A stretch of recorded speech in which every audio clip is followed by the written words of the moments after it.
Once again, Michael C. Williams with the introductions. And now once again from WinStar World Casino and Resort, Bellator MMA features the middleweight division.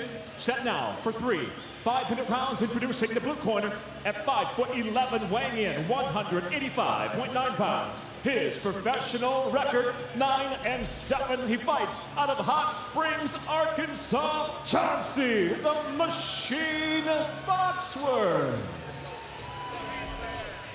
And across the cage, his adversary out of the red corner at 6'1", weighing in 185.5 pounds. His professional record early on stands undefeated at 4-0, fighting out of Kansas City, Missouri, Johnny Eblen. And the referee in charge of the action, Jason Herzog. Jason Herzog, our referee. Middleweight matchup between Eblen and the Machine.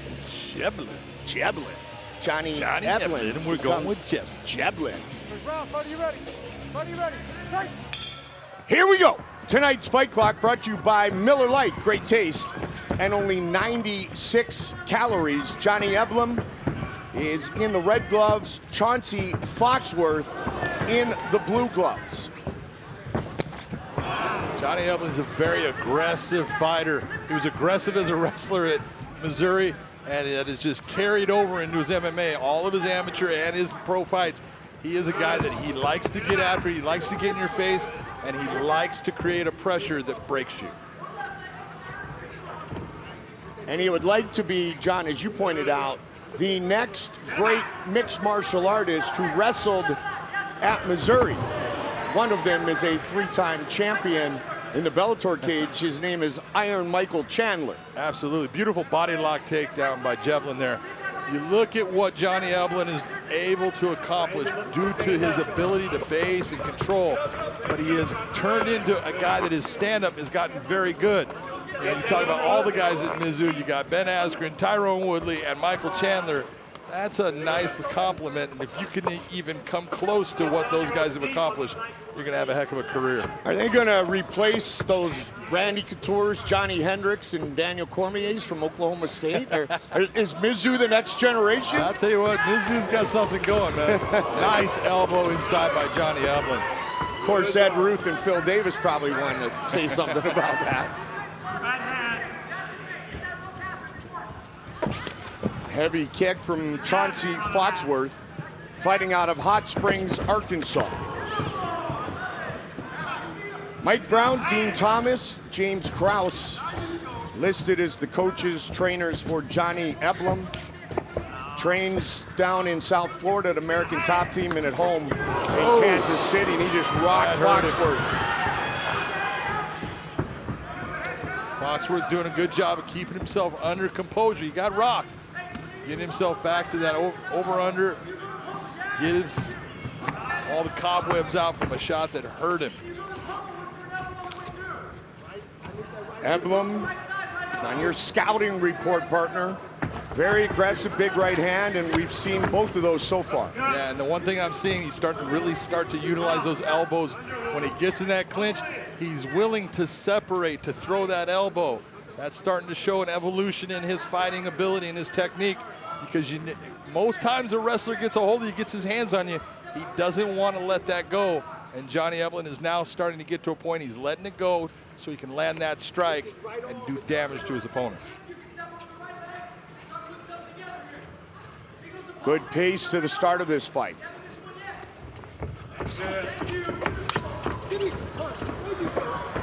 By both men, Foxworth closes the gap quickly. Chauncey's losing position off of technique. You can see that he's getting himself high. He's losing the underhook, and that's why you're seeing Johnny Eblen be able to turn him where he wants. He's got both hands. He's going to go for a ride here.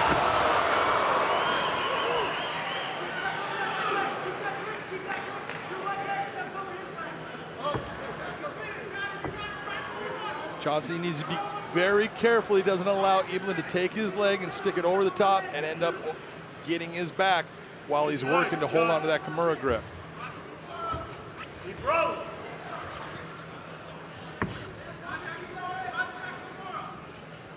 It's the one thing with a Kimura, Mike. Every time you grab hold of a Kimura and you try to dig it out when a guy's got it inside, it's nothing but strength. You are pulling with everything you have, and you got to be very careful because you can pull so much that you start emptying that gas tank and your arms start to go dead. Under a minute.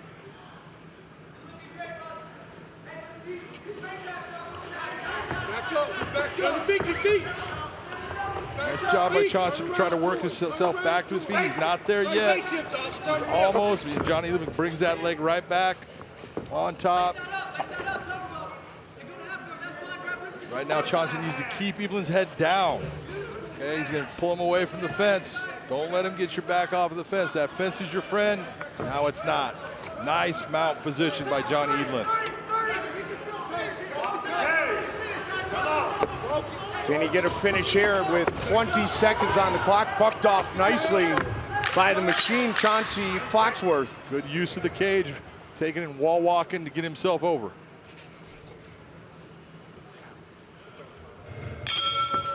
James Krause is the real deal when you talk about being a martial artist. Round 2. Chauncey Foxworth, the machine, making his Bellator debut in the blue gloves. His opponent the same. Johnny Eblen making his Bellator debut. He is in the red gloves, round 1, partner. Round 1 definitely goes to Johnny Eblen, no doubt about it. Johnny Eblen does the same type of kicking attack that Matt Hughes used to do. He likes to take that step to the outside, bring the leg across. Matt Hughes became famous for doing that against Hayato Sakurai.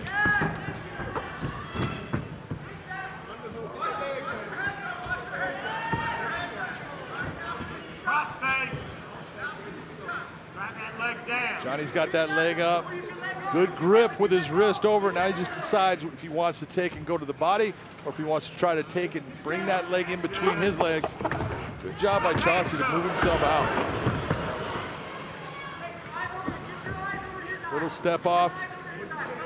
This is the point where if you listened to the corner before, Dean Thomas was talking about get to a half guard and start to cook him, meaning I want you to get to a half guard position, put pressure, and start landing shots, and just being that guy that starts systematically wearing your opponent down.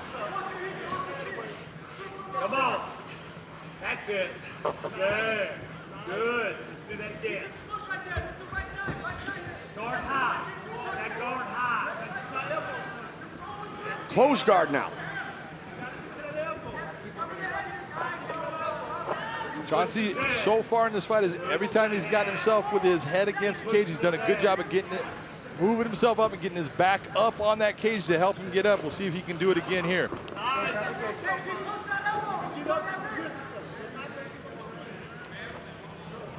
Johnny Eblen wrestled at Missouri, 87 collegiate victories. High school champion his senior year. Started wrestling at age 4. 4-0 as a professional with 4 finishes. 3 by knockout, 1 by guillotine choke. '17th career fight for Chauncey Foxworth. Coming off a rear naked choke 3rd round victory back in January. Johnny's in that doing exactly what his coach told him. Get to that half guard, start to put pressure. You see him doing the ride. This is like Randy Couture used to like to do. Get him towards the fence, get into that ride from half guard. Just start landing shots and beating your opponent down. Chauncey Foxworth is a strong individual because he's gotten himself out of some bad positions with just pure strength. You have to be impressed. Johnny Eblen brings him down with that body lock again. Chauncey is a very tough, strong guy.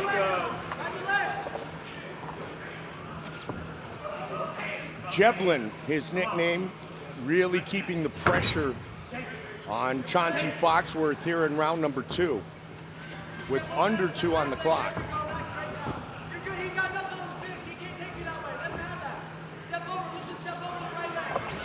Again, looking for that Kimura grip. The problem with that grip is when you are in a position you don't have control of the legs, it is not a strong position for you to get that arm, and a guy can swing around. Now, the fence is going to stop Johnny from being able to do that, but you got to be very careful when you have both arms in that Kimura grip and you don't have control of your opponent's body, lower body with your legs. Bellator fans, you want the same gear the fighters wear and more? Find new official Bellator MMA gear, Kimbo Slice bobbleheads, and much more at BellatorShop.com. Mike Goldberg, Big John McCarthy, our crew here inside the WinStar World Casino and Resort, 19th time they have hosted Bellator MMA. The first was Bellator 86 in January of 2013. Last time, Bellator 210, November 30th of last year. Had a heck of a card on that night, didn't they? Yes, indeed. That thing was full. I was like, I wish I was doing that. Where were we? I think we were in Italy. Yeah. Genoa. Genoa, yeah, we were both wishing we were doing that one. Nice job of getting back down. Now he's in side control position. Let's see if Johnny can start to open up a little bit and do some damage. That's not fair. General was fun, and so was Milan. Final seconds of the round.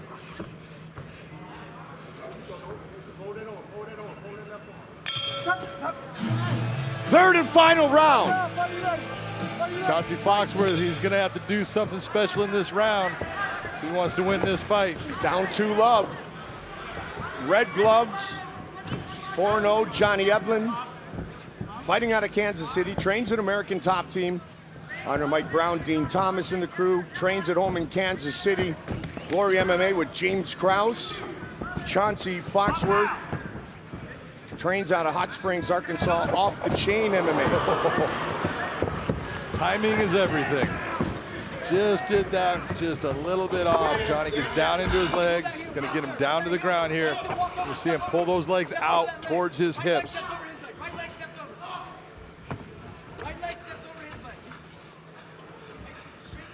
Chauncey going back to that Kimura. But again, look where his hand's at. It's on his forearm. It's not gonna do anything from there. Oh, big knee. Nice chance. That's the kind of risk he's got to take, though. I give Chauncey a lot of credit for going after that. And this is uncharted territory big time in the professional career of Johnny Eblen, because all 4 of his pro wins have come in the first round.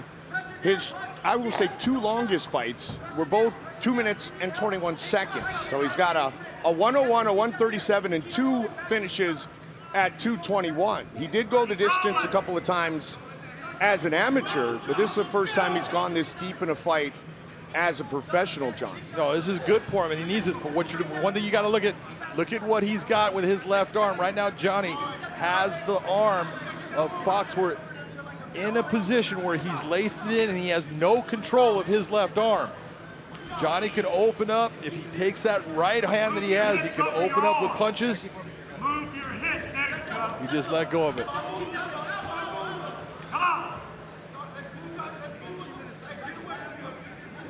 Guys, we gotta work on this game.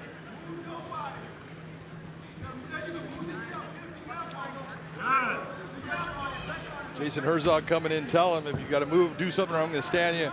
And if you're looking at Chauncey Foxworth, he's sitting there going, go ahead. I would appreciate that right now. Saw the main event, co-main event, coming up later tonight, live on Paramount Network. Just over 90 minutes away from the start of the main card. Linton Vassell at heavyweight against Valentin Moldovsky and Sanchez and Karhanian 2 in the main event of the evening. This is a very good fight for Johnny because he's got a guy that's not giving up on anything. North-south choke attempt, twist, gets himself out. Everything that Johnny goes after, Chauncey Foxworth says, no, I am not settling for that, and he gets himself out. This is the type of fight that changes you as a fighter. Eblen is not getting damaged, which is a good thing. He's going after a choke right here. He can possibly get a 10-finger guillotine. Not quite there yet. He's working it, John. He's working, but he needs to use that fence. If he can drive his hips towards the fence, he can use that fence as a leverage point to help with pressure. Doesn't have it. Chauncey Foxworth is out with 90 seconds on the clock here in this fight. very impressed with the effort that Foxworth has put out as far as not allowing things to just settle. Every time that Johnny puts him in a position, he fights his way through it. He gets himself to a better position. And that takes a lot of heart and a lot of desire to do, and it is making Johnny work very hard in this fight, something he hasn't had to do in any of his previous 4 professional wins. Another takedown for the Missouri wrestler.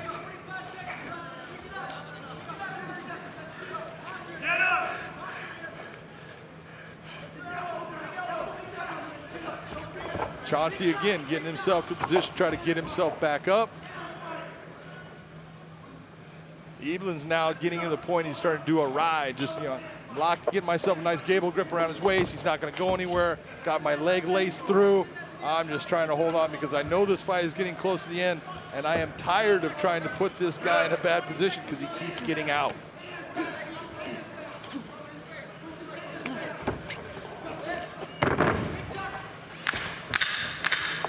Well, 3 rounds, 15 minutes, no problem for Johnny Eblen. Goes the distance for the first time in his professional career. Here's what I'm talking about. With Johnny goes inside, throws an elbow, big punch. Here's that slam he had. Second round, bringing him up and down. Didn't quite get him with that rotation exactly like he wanted. Body lock takedown, brings him down. But you gotta give it to Chauncey Foxworth. He kept fighting throughout the fight. Nice combination there.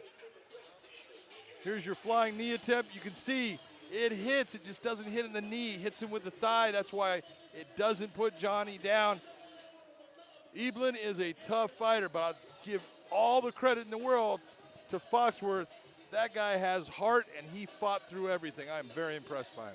Let's see if Johnny Eblen stays unbeaten. Here is Michael C. Williams. Ladies and gentlemen, having gone the distance inside the Bellator cage, we'll go to your 3 judges, David Sutherland, Michael Bell, Ron McCarthy. All 3 scored the same 30-27 for the winner by unanimous decision. Still undefeated, Johnny Eblen. Eblen remains unbeaten and wins by unanimous decision here in his Bellator MMA debut. He is set to face off against the 39-year-old, born in Sao Paulo, Brazil, fighting out of Fremont, California, which is what Michael C. Williams will tell us again in a moment. Ladies and gentlemen, now inside the Bellator cage at the 229 post limbs, we go now to 3 5-minute rounds in the middleweight division. Introducing first the blue corner. At 6'2", weighing in 184.6 pounds. His professional record, 13 wins, 7 losses. By way of Sao Paulo, Brazil, he fights out of Fremont, California, Mauricio Alonso. And across the cage, his adversary, out of the red corner, at 6'1", weighing in 185.9 pounds. As a professional, he's undefeated at 5-0. He fights out of Coconut Creek, Florida. Introducing Johnny Soldier Boy Eblen. In charge, your referee, Jason Herzog. Jason Herzog, our referee. King Mo, amongst those in the corner of Johnny Eblen tonight. That's a big advantage right there. You got that right. Against 39-year-old Mauricio Alonso. His last appearance inside the Bellator cage was against Josh Koscheck at Bellator 172, and the finest referee in the history of mixed martial arts was there that night. This was his fight against Josh Koscheck. I was the referee, so I remember it well. I said that. And he landed some big shots, finally putting it out on Josh. Josh had no idea where he was at. That was the biggest win of Mauricio Alonso's career. Another one here tonight. We do have a delay based upon we do not have a ringside physician in place. and Jason Herzog, our referee, will not start it until that happens. That fight, John, in which you reffed in San Jose was 958 days ago. Alonso back to face off against 5-0 Johnny Eblen. First round, buddy, you ready? Doc is in place. Buddy, you ready? Fight. Herzog starts the fight, and we are underway. Johnny Eblen in the red gloves. Mauricio Alonso, the native of Sao Paulo, Brazil, in the blue gloves. Came to the U.S. in 2011. You can see Johnny Eblen, that nice footwork in and out, just giving him little looks. He is a superior wrestler. His wrestling is outstanding, very tenacious. But you got to consider, do I want to go to the ground with Mauricio Alonso, who's got a very good submission game? Obviously, Johnny says, I don't care, I'm taking it there. I see what you're doing. I'm listening. I'm with you. And Michael C. Williams just made Postlands an official word. If the boy says it, then it's real. Hashtag Postlands here on the Bellator app and DAZN from Pechanga Resort Casino. The real thing you're looking for here when you're seeing Mauricio Alonso change that angle, create that angle in here, and you're seeing Johnny Eblen just move himself, center himself back up. That's saying that he knows what's happening. He feels those attempts starting to come. He knows exactly where he's at and what he wants. Third fight inside the Bellator cage for the third-degree black belt in Brazilian Jiu-Jitsu. Alonso with a long lineage with the Gracie family, training out of the CSA gym, Combat Sports Academy. Kieran Fitzgibbons, the head coach, of course, there. Big body shots with that right hand by Johnny Eblen. Those you can only take for so long. That's why you saw Mauricio Alonso move from an open guard to a closed guard, try to slow that progression down. One thing you'd want to see out of Johnny Eblen here is he's got to start to control his posture. You know you've got the pressure on him to keep him against the fence, and if you posture, those shots that you're able to throw are going to have just that much more power on them.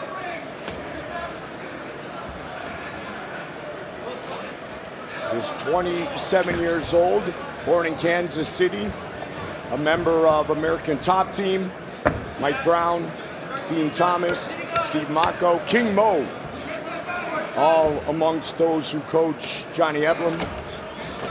Coached for many years by James Krause at Glory MMA in Lee's Summit, Missouri. Obviously had some good people giving him some very good instruction. One of the things I want to bring up, Mo Lal, one of the highest fight IQs you will ever find. A guy that sees things, understands the game, and comes up with beautiful plans of how to attack an opponent that has a specific skill. Johnny's got some good training partners too.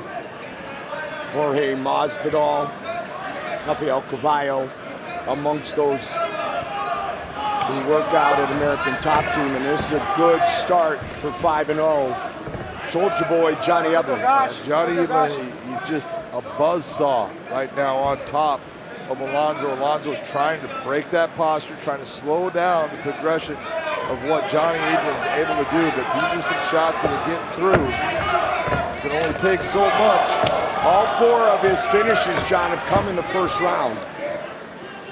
Well, he's trying to make the number 5. Got that right. Right now. He still has a little bit of time. Mauricio's got a lot of skill off of his back. He understands how to try to control that posture, take it to a point where there's not a lot of power on the shots that are landing. Eblen is working against that. A lot going on right now. 22nd pro fight for Alonso. He's only been stopped once. Good elbows. Alonso looking to control the posture of the Missouri Tiger.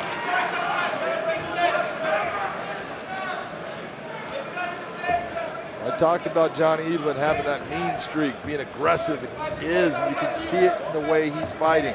He does not care about what Mauricio Alonso brings in the submission game. He's basically saying, look, I'm going to take you down, I'm going to be on top, and I'm going to pound you soft from that position because I don't think that you have the skill to submit.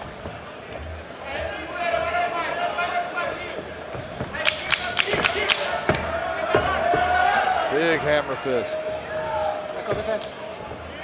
Knock him in the face. Good start for Johnny Eblen. Nothing's changed. I've seen it before. Did you make him feel old yet? You have to ask Mauricio that. That's just not a fair question. No, it's not. Round 2. Red gloves for Johnny Eblen. Blue gloves for Mauricio Alonso.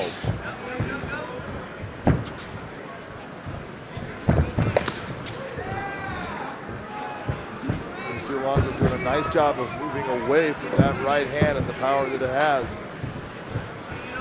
Move towards that, can cause you a problem. Move away from it, you're taking steam off of it.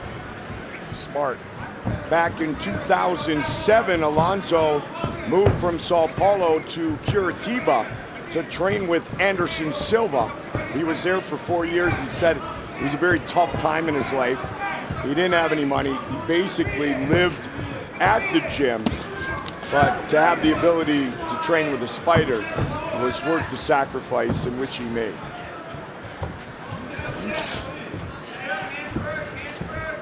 Alonso trying to utilize those leg kicks to give Johnny a problem. There's takedown.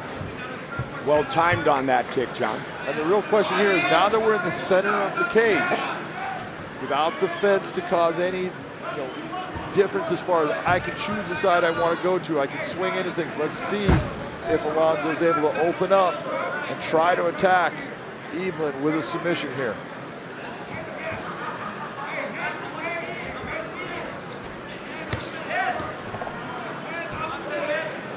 Missouri State Wrestling Champion, 87 career wins at Missouri.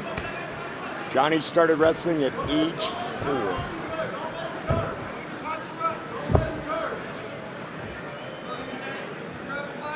I'm guessing he took round 1. I would think so, yes. I still leave it up to you, though. Well, I like that, but in fact, we're going to go that you gave him a 10-9 Wow. in that round, right? Unofficially. Nice job. Unofficially. I like what I see. Thank you. You're learning me lots.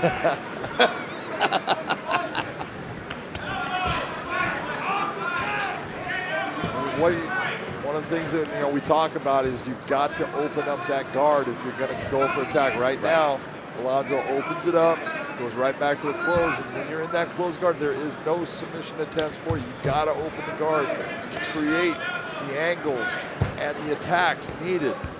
If you're in that close guard, you're basically locking that person down on top. Now, you might not be getting hurt, but you're definitely not going to be winning the fight. Eblen posturing, nice shots. Nothing big landing, but at least he's showing the judges, I am going after this guy. I am trying to finish this fight.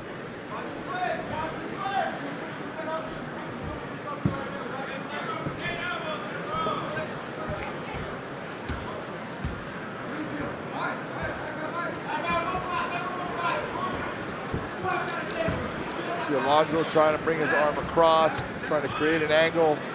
Eblen just being comfortable in position, landing body shots, trying to posture now, bring more power. This is the old Mark Coleman ground and pound special. The Godfather.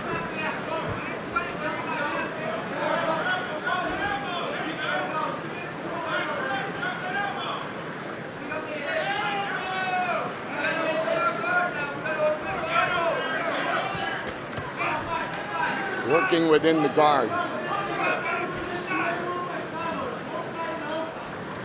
Mauricio Alonso, coached by Daniel Gracie for many years, started training in Brazilian Jiu-Jitsu in 1997 with Ian Gracie, trained 11 years with him in Sao Paulo. 1997, I remember that year. I remember that year too. Someone started understanding that this was a sport and wanted to be part of it. And someone's wife told me that it isn't Ryan Gracie.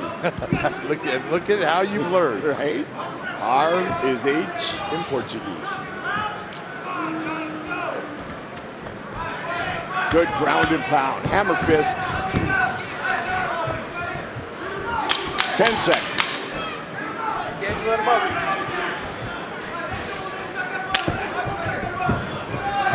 The 27-year-old looks good.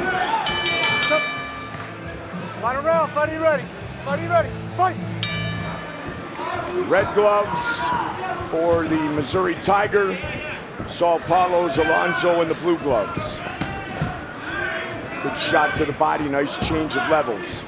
I think Alonso realizes I'm behind in this. I need to try to do something. He's coming forward, trying to create a pressure on Johnny Eblen.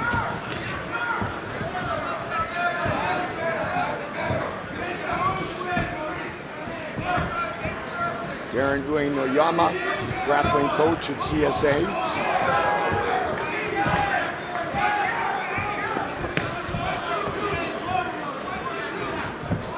Soldier Boy possesses a heavy right hand.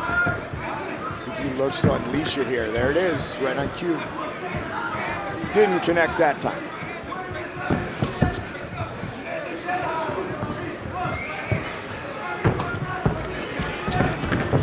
Takedown.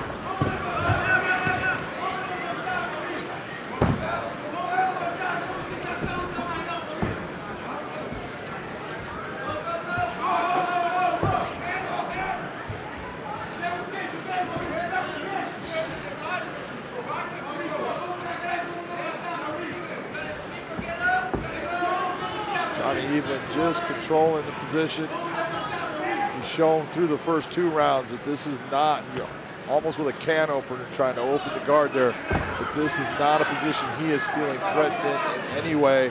He believes that he can just start to open up and do damage. But I'll give it to Alonso. He's done a very nice job of minimizing the amount of damage he's taken with a guy that's been on top of him for close to 10 minutes already. And still not, you don't see any kind of real swelling, no marks. So he's doing a good job of defending. Which is kind of validating the point that I made earlier. And you can see why Johnny's only been stopped once in 21 professional fights. Yeah, very good defense. Able to he'll take a shot, but is able to protect himself from taking that second, third shot that's going to hurt him. And so, great use of his skill set, which is Brazilian Jiu-Jitsu. He's just not in the position where he's able to get that submission against Johnny Eblen. And Johnny, of course, as you've said before, wants to become the next great Missouri wrestler to turn the corner and become a mixed martial arts champion. Back the head, in for the ear. Chandler T. Wood and Ben Askren. Not a bad trio. Some hammer fists. This is what happens when you cannot control the posture of your opponent. Alonso going back to breaking that posture down, pulling Eblen down on top of him to stop the amount of power he's able to generate with those hammer fists. Everyone looks at a hammer fist and they think, oh, it's just a hammer fist. A hammer fist hurts. You can bring a hammer fist down on someone with the use of gravity as hard as you can punch someone with a straight shot. Like the former heavyweight champion, The Hammer, from the Ohio State. The Ohio State. The Ohio State University. Mark Coleman. And the late Kevin Randleman, also great ground and pound, former heavyweight champion. Lost him way too young. And there's those hammer fists again.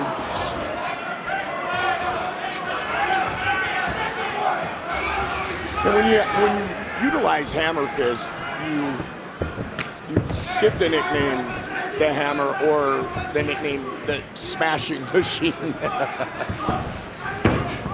The Hammer was a great. That was a nice knee right inside by Alonso. He's trying to finish it off here. It hurt him. It did hurt him. Not that it stunned him to the point where he doesn't know where he's at, but he definitely felt it. Yep, he caught him. Got to be careful. 30 seconds remain. Got to make sure he keeps that arm to the outside. Sharp elbow from the bottom. But it appears it will be much too little, much too late for the 39-year-old. Nice posture. See that arm just inside the leg. No danger of it crossing anything. It's a high guard. Nothing there. This one goes the distance. Make this good. I want to make this good. Nice shot. That shot leads him to get inside. Doesn't really have to change levels much, but drives that double leg takedown. And this is where I'm talking about hammer fists. When hammer fists start landing flush on the side of your jaw, they hurt. They're heavy. They've got all that gravity coming straight down that help them become heavy. You can see those shots landing on Alonso. Ladies and gentlemen, for the decision, we'll go to your three judges at cage side. Your first, Luis Colbian, scores it 30-26, while judges Jackie Dinkin and Glenn Paulson both see it the same 30-27. I'll have it for the winner by unanimous decision, Johnny Soulja Boy Eblen. 6-0 overall, 2-0 inside the Bellator cage for Soulja Boy. Johnny Eblen, the Korean Canelo, 6-0. Taylor Tombstone Johnson, 6-1. The only thing you can look at here, I got 2 inches of difference and everything else is basically Virtually identical. There you go, baby. Michael C. Williams. Nice setup. From Mohegan Sun Arena, we welcome those joining us at CBSSports.com as the Bellator 250 prelims roll on now. We move to the middleweight division set for 3 5-minute rounds, introducing the blue corner at 5'11", weighing in 185.3 pounds. His professional record, 6 wins, just 1 loss, fighting out of Sisters, Oregon, Tombstone, Taylor Johnson. And across the cage, his adversary in the red corner at 6'1", weighing in 185 pounds even. His professional record undefeated. 6 victories, no losses by way of Kansas City, Missouri. He fights out of Coconut Creek, Florida, Johnny, the Korean Canelo Eblen. In charge, your referee, Kevin McDonald. Hold up, guys, 1 second. this is Taylor Johnson against Ed Ruth, 3-time NCAA Division I champion out of Penn State. And watch him go for this leg. Look at the entwinement with his. He starts to control it. He gets a heel hook and taps Ed Ruth out in the first round. We know he's a good wrestler. We know he's got a leg lock game. This should be a great fight with Johnny Eblen. That was his Bellator debut 49 days ago. Tonight's Fight Clock presented by Geico. Red gloves for Johnny Eblen, blue gloves for Taylor Johnson. A lot different approach for Taylor Johnson versus the Ed Ruth fight. Just a little. This was the Taylor Johnson I thought we were going to see against Ed Ruth, and it didn't happen. Johnny Eblen has some wrestling skills, guys. Well, both of these guys have wrestling skills. They both wrestled at major universities, even coming out of Missouri. We know a lot of guys that have come out of Missouri that have incredible MMA careers, so. Just a couple. Just a couple world champions.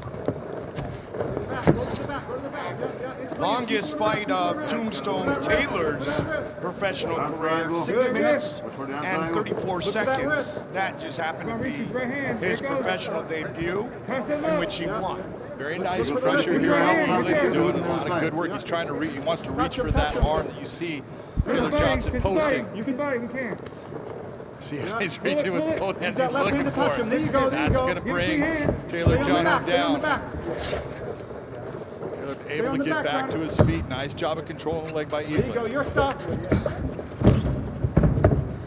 Sag on there, sag on there. Sag. What Eblen needs to do here is pull him away from Knees and kicks there, look, knees and so kicks. he's able to kind of hook and sag on the body and try to get Taylor Johnson like basically sagged to the ground. Or sometimes bounce him off of that cage. You can use that pressure that he's trying to create going against the cage and use it against him. Nice. Yeah. You see some good judo guys will tend to do that. They'll bounce him off the cage so they can open up the feet for a little foot sweep or trip or some sort of hip toss.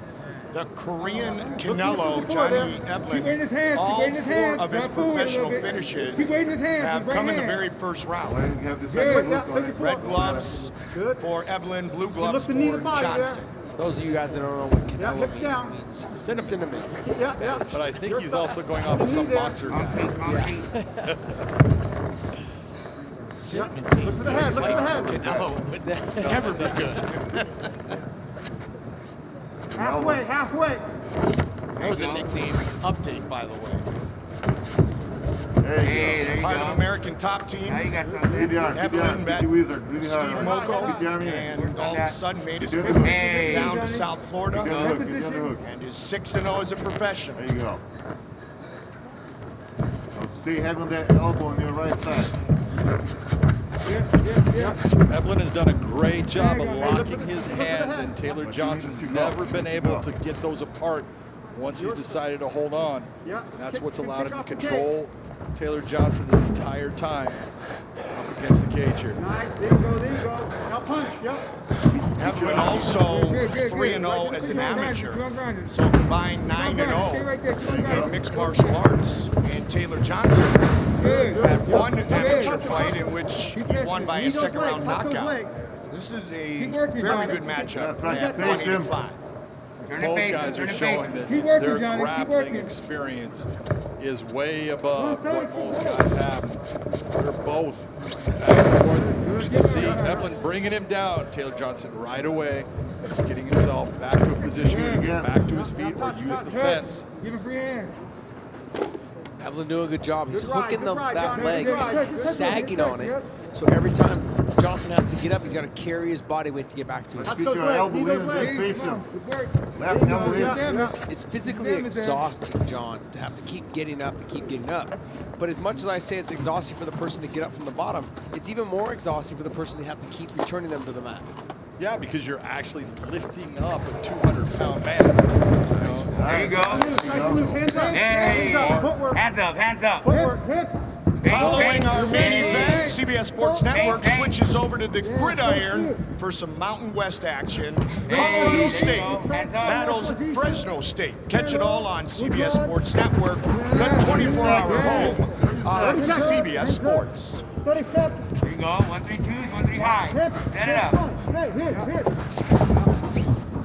Bingo. Use your face. All you Shift do. two. Both guys are trying to get their weight a little bit back. Big shot. Yeah, legs back. Hit that More body. off Whip that balance than body. anything. There you go. There you go. Knees. Final seconds of a back in first round of action. Back in fourth. Oh, thank you very much. You're Round two. Back in first discussion will continue when we come back on Weighing In with Big John McCarthy, Josh Thompson. Round two. Don't force it, baby. Don't force it. Oh, big right hand by Taylor Johnson. That hurt, Johnny. Breathe. Hands high. He's still hurt. Yep. Breathe. 3 nice shots in a Hands high. row. Hands And high. another. Inside. Beautiful job by Taylor. This is what I'm talking sir. about. All that work, and it just Roll takes hard. a good round here, and he has hurt Johnny Eblen early in this round. And has come out What to do there. ultra aggressively. Nice job of getting his head up high. Nice, Johnny. There you go. You know what to do there. Not trying to stalling there. Not where you want to settle, though, after you just landed a bunch of Hey. No, because you're letting him get his wits back. Like Goldie was saying, Taylor Johnson hasn't been really good 6 minutes in his career. So that being said, they exchanged in the beginning where he landed the clean shots. How much energy did he use? Now is he starting to suck wind a little There you bit? go. Right to it. There you go. Now you can touch him. He's at 6 right now. Right and tight. 6:34. It's okay if you Now burn up. Watch his Josh, fight, Josh, that professional debut. Keep punching. Hold that wrist up. Just like in wrestling, though, John, you've got to keep your forehead off the mat. keep your forehead off this canvas, getting up, get your head high, chin tucked, and start trying to get back to your feet right now. Taylor Johnson needs to do that right away, otherwise he's just carrying the weight and getting more tired as the fight goes on. This is a great turnaround for Johnny Eblen in being able to get on top, get his wits back, and now he's the one in control. They're right in front of us, so I'm sure Taylor Johnson. I'm sure.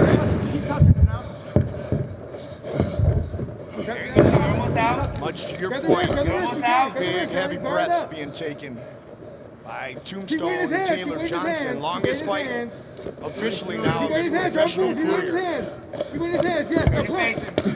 off the canvas. Putting that forehead down on the canvas. He's got to get some sort of wrist control, start working his way back to his feet. Even knee slide forward a little bit to create space between their hips so he can get back up. For the mat return, like you said. I can feel those knees from here, and I'm thinking to myself, oh, I don't hurt. I hate those feelings. I walk past the cage now and I hear him being punched and hit. I'm like, oh, why did I do that for so long? On your toes, yeah, on your toes. You know, left hand feel is punch. Right there. Johnny, right now, if you get that left leg and could have got that hook in, it would have helped him maintain his position on Taylor Johnson's back. It's all work. You gotta face him. You have to face him. Yeah, Taylor needs to get his hips closer to the fence, bring that right ankle closer to the fence as well, and start working his way up. Getting that left arm. And now back up though. As soon as your knees hit, you got to stay tight and then pop right back up. These are things that wrestlers will practice non-stop in the wrestling room. What's it called? MMA fighters they tend to get away from that type of stuff, but they should always be drilling it. As soon as you get taken down to the mat, just mat return right there. He should be popping back up. Nice little roll through though. Came with the roll. He's got to be very careful with his legs right here. Nice job. He's figure four his leg to keep. Yes, sir. Taylor Johnson from being able to extend that out, but he needs to figure out, okay, where do I need to go from here? There you go. Taylor's looking towards a toe hold. Adjust. Decided against that. That toe hold would potentially turn into a knee bar too from the position that he's in. There you are, back to the top. Now what Taylor Johnson do is sit on him, make him carry his weight. Not a whole lot that Eblen can do from this position. Play your knee, play your knee. Stay on top. So you hear Taylor Johnson's corner say stay on top. What Taylor Johnson needs to do is throw that right leg over the head. If he's able to do that, he can turn the face up. If he wasn't able to do it, Eblen came back to Good composure here in round two from Johnny Eblen. Johnson came out looking to finish it quickly, and Eblen has done a great job since that point. Weathered the storm and has controlled round two. It doesn't really matter how great a conditioning you have. Every time you're carrying someone's weight, you tend to get a little more tired and a little bit faster. Use that concrete. We're seeing that right now with Taylor Johnson. He has some real hard clean shots in this round. And he's getting returned to the mat, and every time he gets lifted and returned, his body gets longer. Instead of staying in a ball, he's popping right back up. 30 seconds. And with every time that he is picked up and dropped on that mat, that energy bar just starts to wilt. Like a video game. Yeah. Weight cut will do that shit. I hear him. Both guys talking. You hear Taylor Johnson basically responding to us. 10 seconds. They can hear you guys.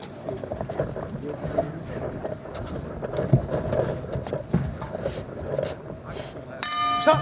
Clean right here. They had on that first initial shot. All right, gentlemen, third and final. And guys, you never know how a weight cut goes for a fighter, because oftentimes that can have an effect on They'll tell you. their cardio. Third and final round. Eblen in the red gloves, blue gloves for Taylor Johnson. Both guys with trips on that, man. That was really nice by both. It's not where Taylor Johnson wanted to be, though. This is a bad place for him to be right now. On his back, up against the cage. Wrist control and touch him. Let's get busy. And a little bit tired. You see him turning to get himself back to his feet. Yeah, right to the figure four. There He you has go. never stopped working to get himself up, so very impressive with all of the pressure that Johnny Eblen's been able to put on. Yeah, but I feel like Taylor Johnson has the better stand-up and the more powerful stand-up. He should have kept himself at distance. Instead, he jumped in with a flying knee, put himself in range to clinch, and this is what ended up resorting to Touch those legs. Need those legs. John, we talk about all the time fight good, IQ. good. Your Keep corner touching- should have been keep telling you touching those between, like, hey, quads, we touch landed those the cleaner quads. shots in the second round. Yep. Let's keep that distance. Oh, watch that cage. Okay, you have the straighter punches. You're right doing away. more damage on the feet. Concrete, Let's try and concrete. keep this on the Use feet. that- If things go south, use that okay, we concrete. can always try to wrestle as well. And you can say that. You can believe that you have the Almost, bigger almost, power. You've already hurt almost. him. He knows Needs to that die, needs to you can die. hurt him. That's going to make him ride, a good little ride, yeah. bit Holding you. less Doing nothing but anxious to holding come you. forward on you. Well, Eblen has Yeah, knee, there you embraced go. the grind. That's is what solid, he that's has good done. strike.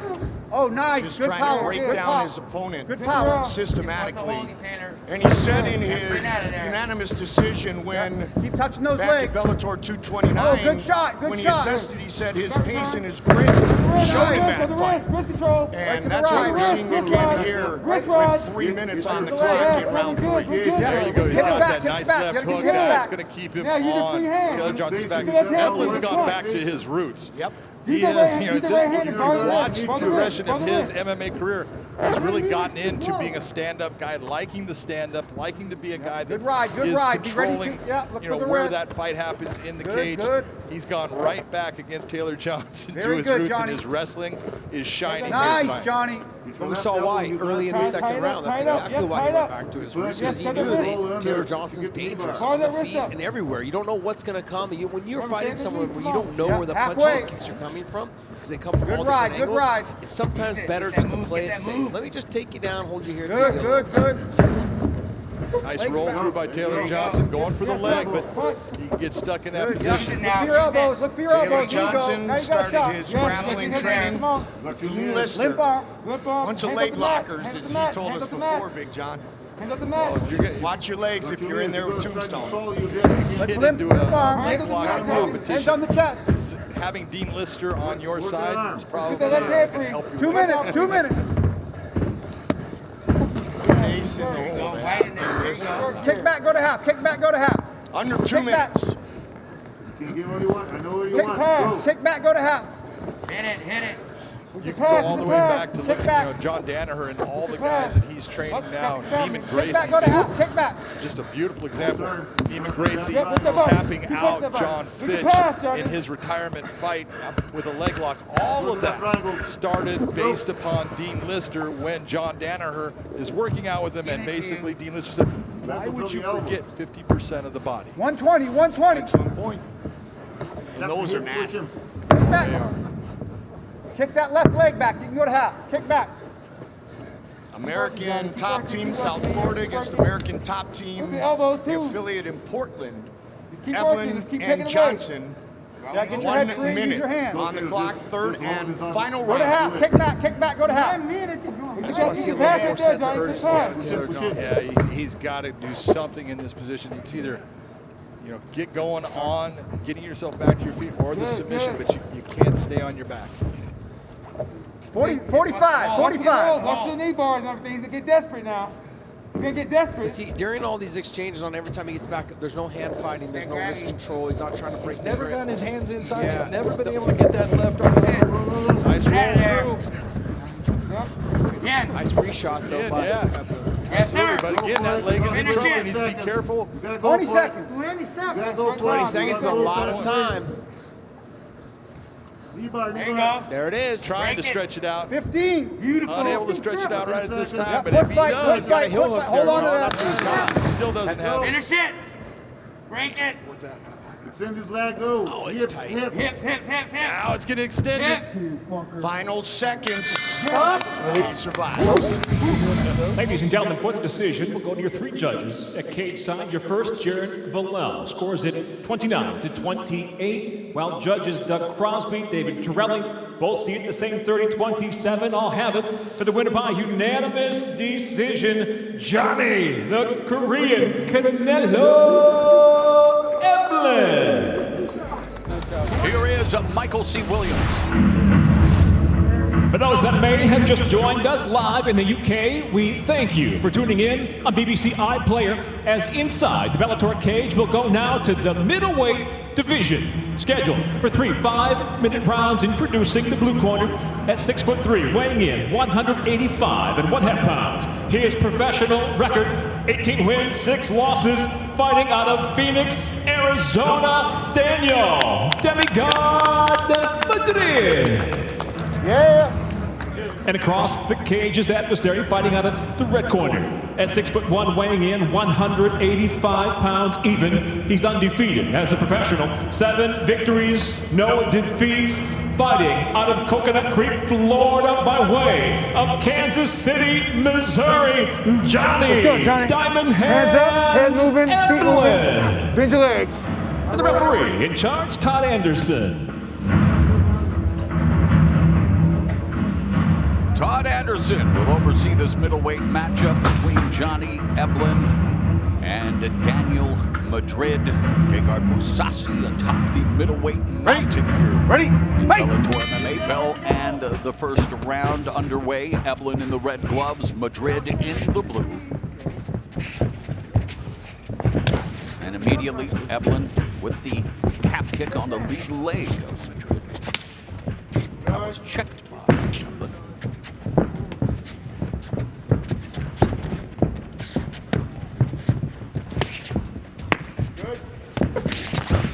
Aggressive start by Eblen, John, and landed with that combination. That was a nice left that he landed with. You see that Madrid's going to want to try to keep the range in perspective for him, meaning he doesn't want to overextend, which is going to allow Johnny to come inside and work for that takedown. When I tell you that 15 of Madrid's 18 wins have come via submission, that will probably let you know where he would like to see this fight go. For Eblen, 3 of his 7 victories have come thanks to his striking prowess. In fact, Madrid has just 1 knockout win on his resume, and that came back in October of 2015. Nice side kick, yeah, side kick by Eblen.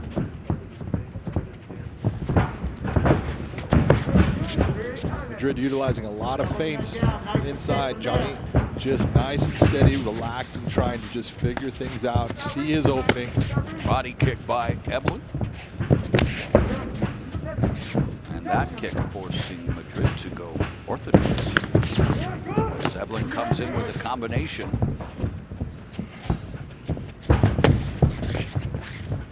That was a nice strong kick by Madrid. Eblen ate it, but that is not one you want to take a lot of abuse with. Just be careful not to let that kick continue to land in that same spot.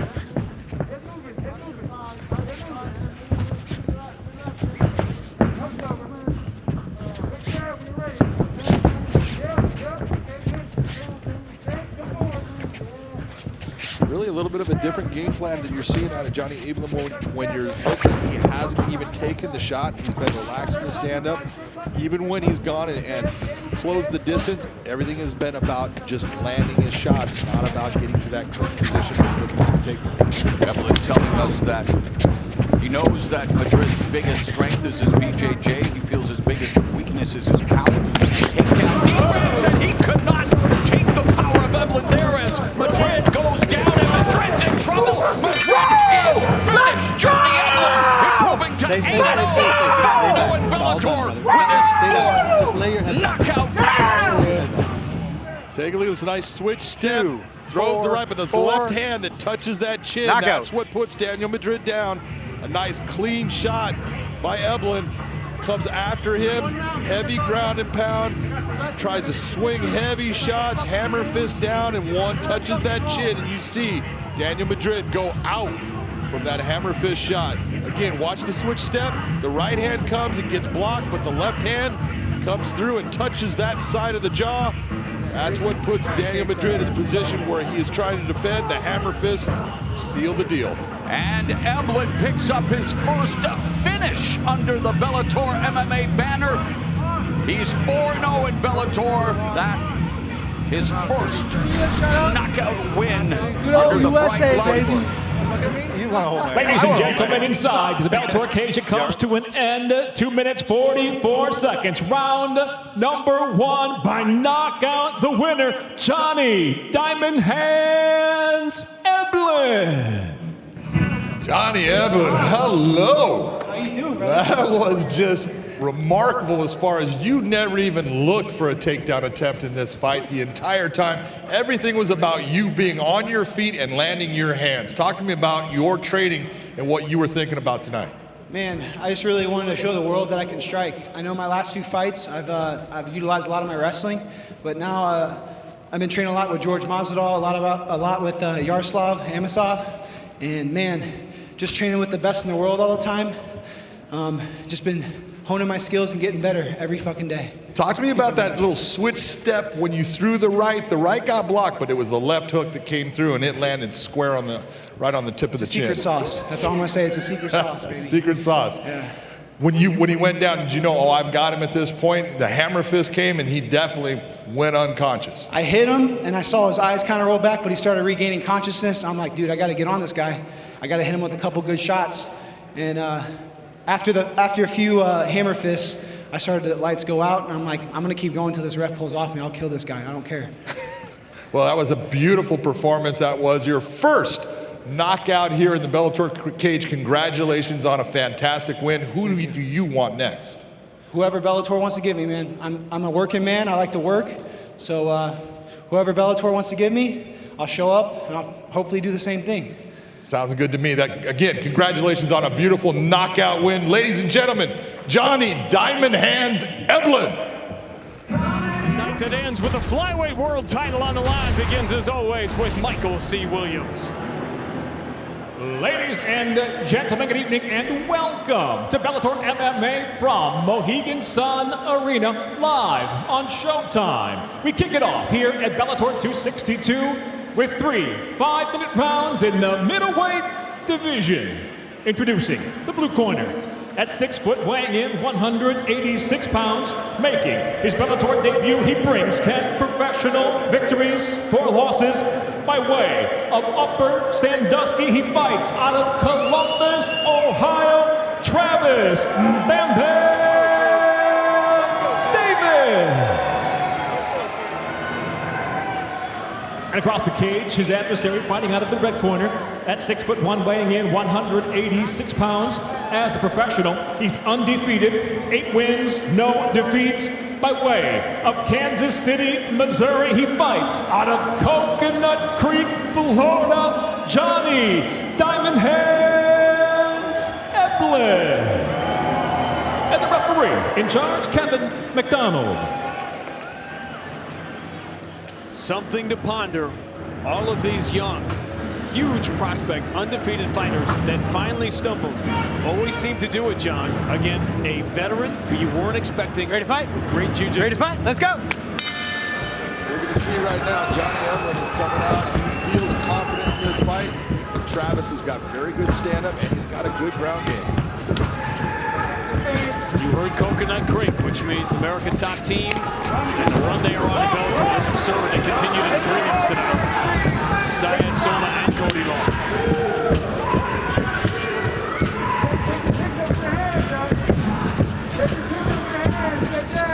Travis Davis says Johnny Eblen is a front runner, quick starter.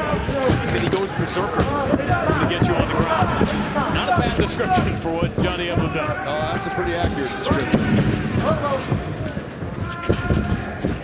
one thing that Johnny's got in his back pocket, he is a good wrestler. He can always go to that wrestling technique when he wants. University of Missouri's put some pretty good ones in the MMA.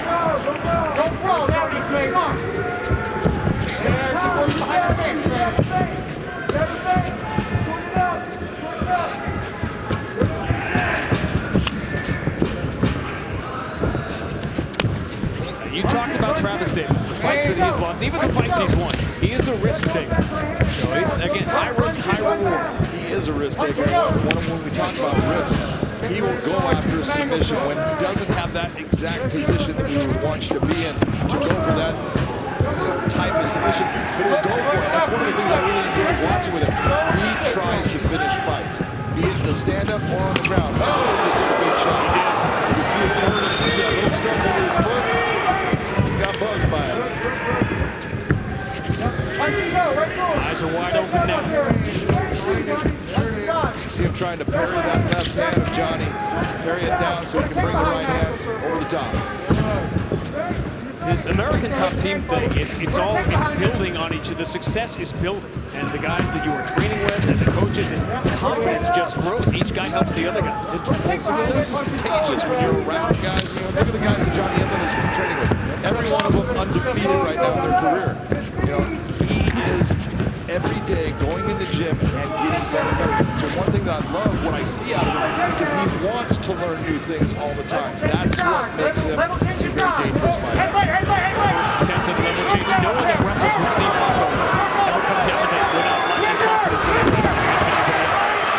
This is what we're talking about. Again, just before that takedown, Johnny landed a very solid left-right combination.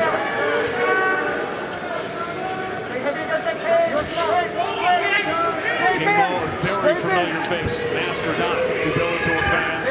There you go. One of the best that's ever done it, both inside the cage and then as a coach, unbelievable. Take down into the ride, land a couple of shots. So this is where Johnny, he stays patient.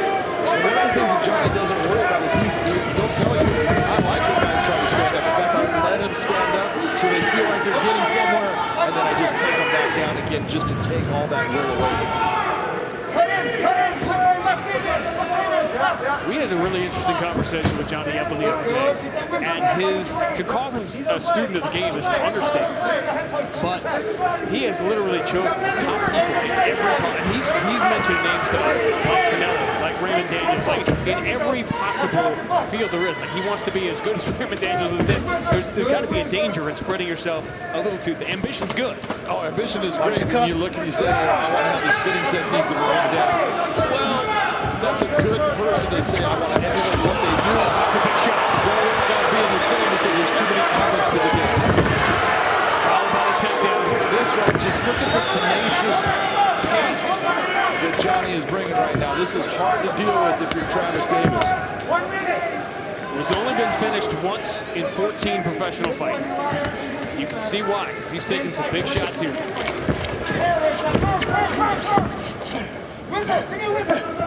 Johnny Eblen getting going in, coming out. There you go. Don't lose that whistle. A lot of good work by both fighters, but Johnny's been controlling exactly where this fight's going to be fought. Davis has done some boxing. Undefeated in fact. He's confident everywhere. He's in there with a different level of animal right now. Very impressive first round for the undefeated Johnny Eblen. Clean right. Incredible fight IQ.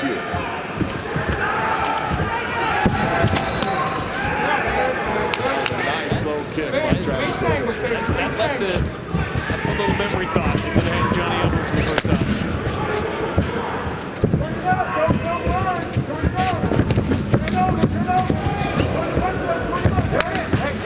This really has all the makings. Josh said during the prelims, he's exactly right. We were all on the same page. If any fight here is going to steal the show, this was going to be it. Well, that's because we've all watched Travis fight, and we know how tough he is, and we know that he does not give in ever. And he creates situations that create a fun fight, something where action takes place. I think he said that. I don't usually listen to Josh talk about that. He said that, right? Something like that. He's not going to survive the general. Nice drop down. Great change to the right down. He's got his hands hooked on his legs. Should be able to get him up. So Travis trying to dig that underhook. Impossible to defend at this level. Keep his head down. Shoot your hips out, There you go, let go. Travis Davis, 34 years old, a late start because of his military service.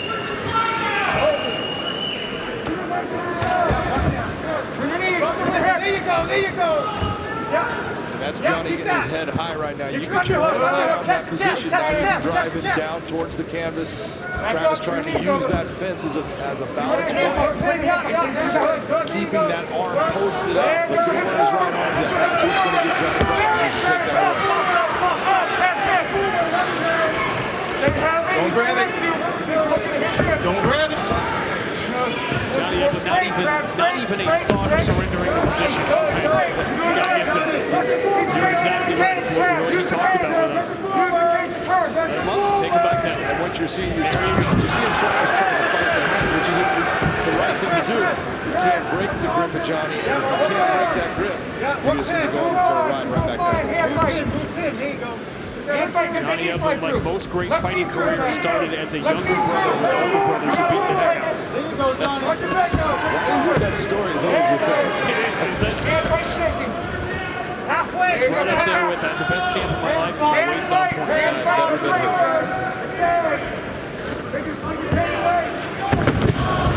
This is what John was talking about, just taking it, basically breaking someone's mentality in the fight.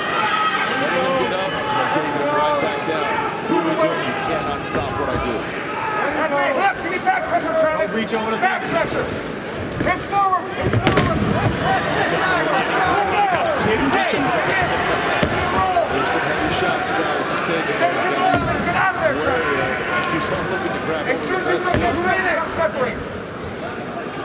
Future at 185 Bellator is looking better and better every day. There are some blue chippers. You saw right there, Johnny trying to pull him out for the cage, and he was actually getting out of the cage. He kept trying to come back. Overhand right, left got in. These are big shots. He set up a big right elbow. This is what we're talking about. Travis went back into it. It wasn't in the position you wanted to go to get up. That position, putting your back onto the canvas. That was a Hail Mary. This has been a game performance by Travis Davis. He has been mauled here through 2 rounds.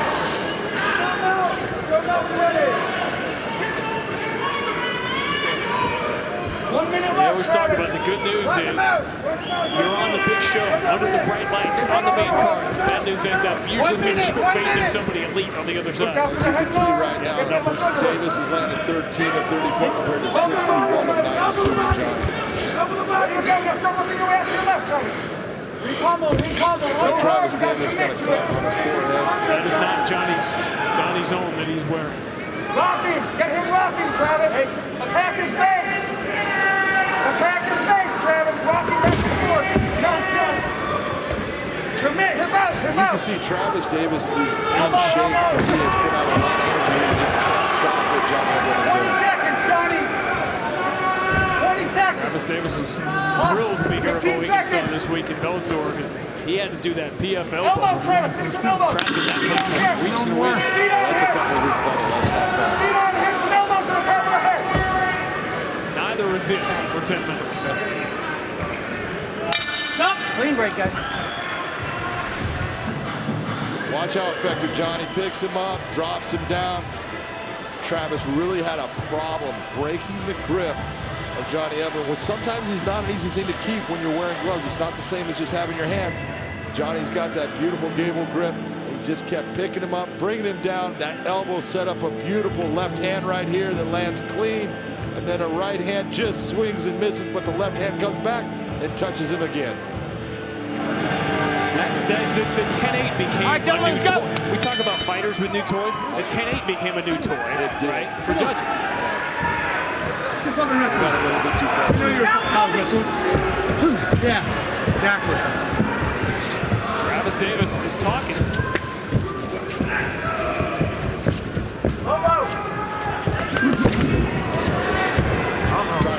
You start wrestling again?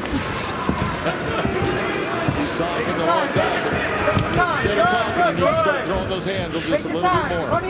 Difference obviously in heavyweight and middleweight, but the strong wrestling followed with the MMA version of wrestling in the ground and pound. Well, right now, I'm sure that Travis's corner told him we need to finish. So he's looking to land that big shot. He should be looking just to land clean shots. Don't worry about throwing big heavy shots. Land clean shots that lead you to that big shot. A lot of ones for each fighter. Absolutely. Come on, You've seen dominating the fight can sap your own energy. finish slow, Travis. Finish slow. Yeah, but you figure out right now, this fight. Look at the right now. Absolutely under control. No heavy breathing. He's in shape. That is his, there is a coldness that comes in his personality.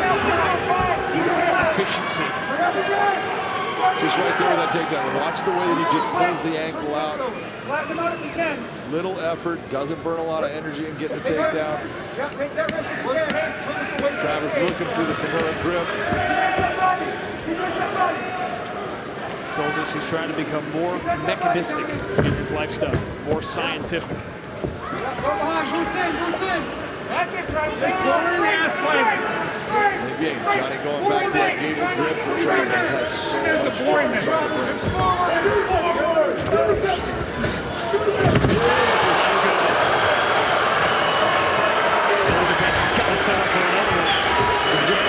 Travis Davis held on to the cage in the first round. That's right. Zero timers are climbing out right there.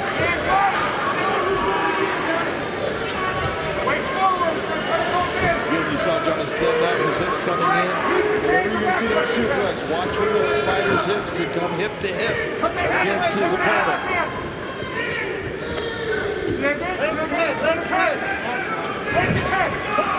Same thing, dragging the ankle out. Beautiful transition by Johnny. Why burn all that energy trying to pick him up? This just shows where Johnny is now becoming a smart fighter, which is only going to make him more dangerous in the cage. Full marks here for Travis Davis. This has been a pretty good battery for 13 minutes. Oh yeah, he's still hunting for it. He's still going. That's what I love about him as a fighter. He's got no give, he never settles. He's always looking to finish the fight. Just right now, he's in against a guy technically that can just control the position, land big shots, and make it work at a pace that's hard for him to sustain. Very verbal during the fight. He had a fight in his younger days where he was basically talking to the other coaches. Minute 30, Johnny. Minute 30, Trav. You're doing good. Johnny Eblen's talking has been a little different here for 14 minutes. Johnny's been talking with the tape. Minute and a half, Trav. Minute and a half. It's just, right, this ride that you're seeing, Johnny, all this pressure, this is exhausting to have someone on you with your weight like that is. He doesn't have a good position for that choke to work. It's on the chin, but it can be a crank, and it can definitely dislocate your jaw if he gets enough pressure on it. I don't believe he has his other hand fixed in a position where he can create that type of pressure. But don't think that because that's not under the chin that it cannot cause Travis Davis a problem.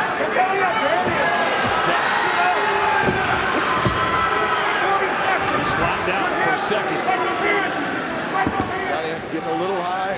By the way, gets his hip back. You see how he gets hips to hip. Just shows his wrestling prowess. This was a relentless performance by Johnny Eblen.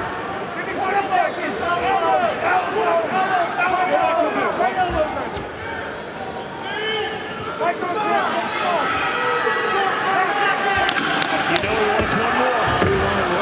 He's giving everything he had. You can see his brain moving towards it. And he didn't need it. This was dominant by Johnny Eblen. We talk suplex. I don't know if they're going to show the whole body here, but you'll see when he gets his hips right up next to his opponent's hips, that's when you see him start to go for a ride. See how his hips are underneath him now? Now he brings it back over the top. Beautiful job. Notice his head doesn't hit.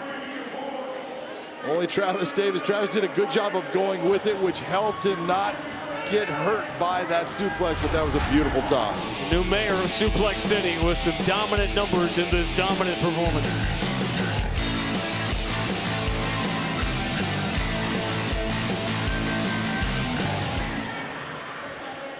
Ladies and gentlemen, for the decision, we'll go to your three judges. At cage side, your first, Brian Miner, scores the fight 30-27, while judges Doug Crosby and Chris Lee both see it the same 30-26. I'll have it for the winner by unanimous decision, Johnny Diamond Heads Eblen.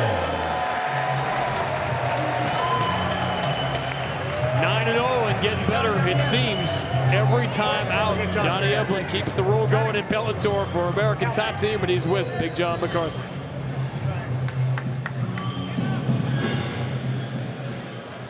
Johnny Eblen, that was a fantastic, dominant performance. You came out here looking to strike in the beginning, and then you went to your wrestling. Talk to me about what went through your mind as far as, I'm going to bring this to the ground. No, my coaches, when I came back to the corner, told me not to brawl.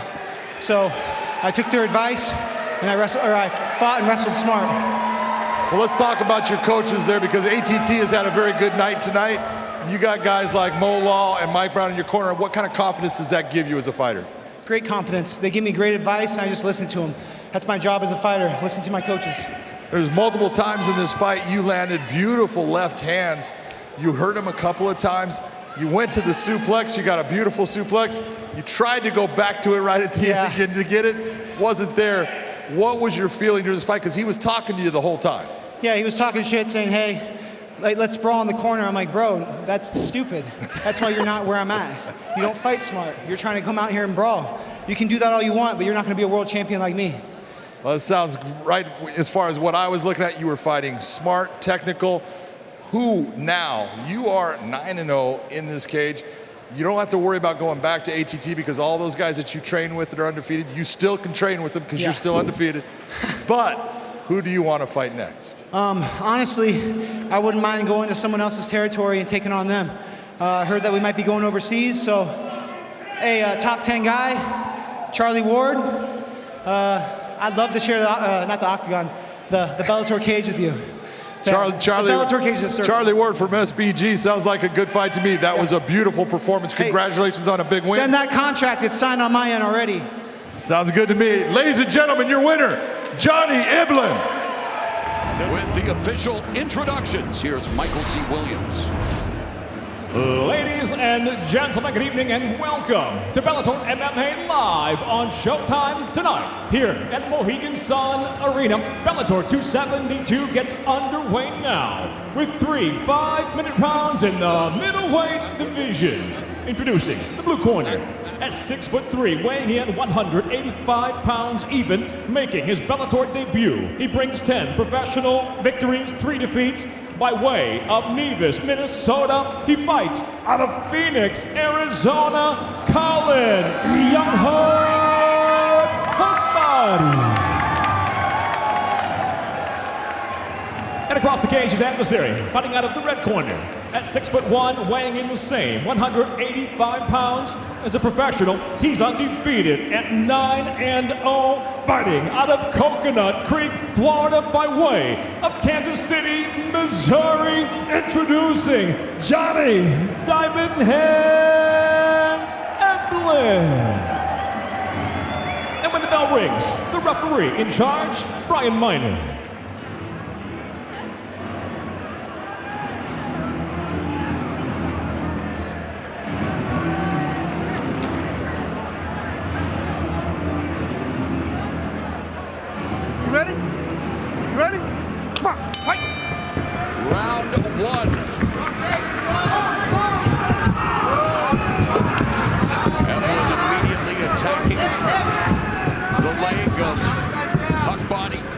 Switches to southpaw.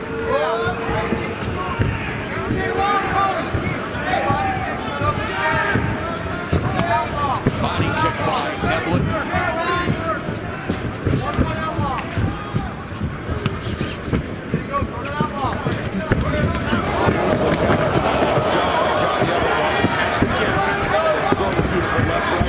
Solid right hand that landed for Eblen.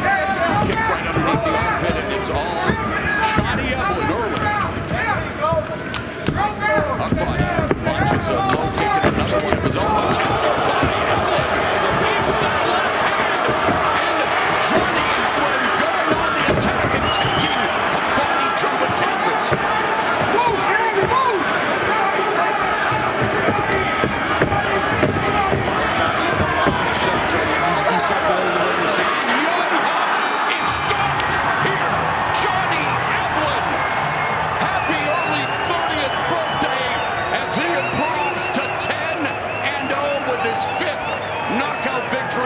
He is 6-0 in Bellator MMA, number 5, and a man to keep your eyes on.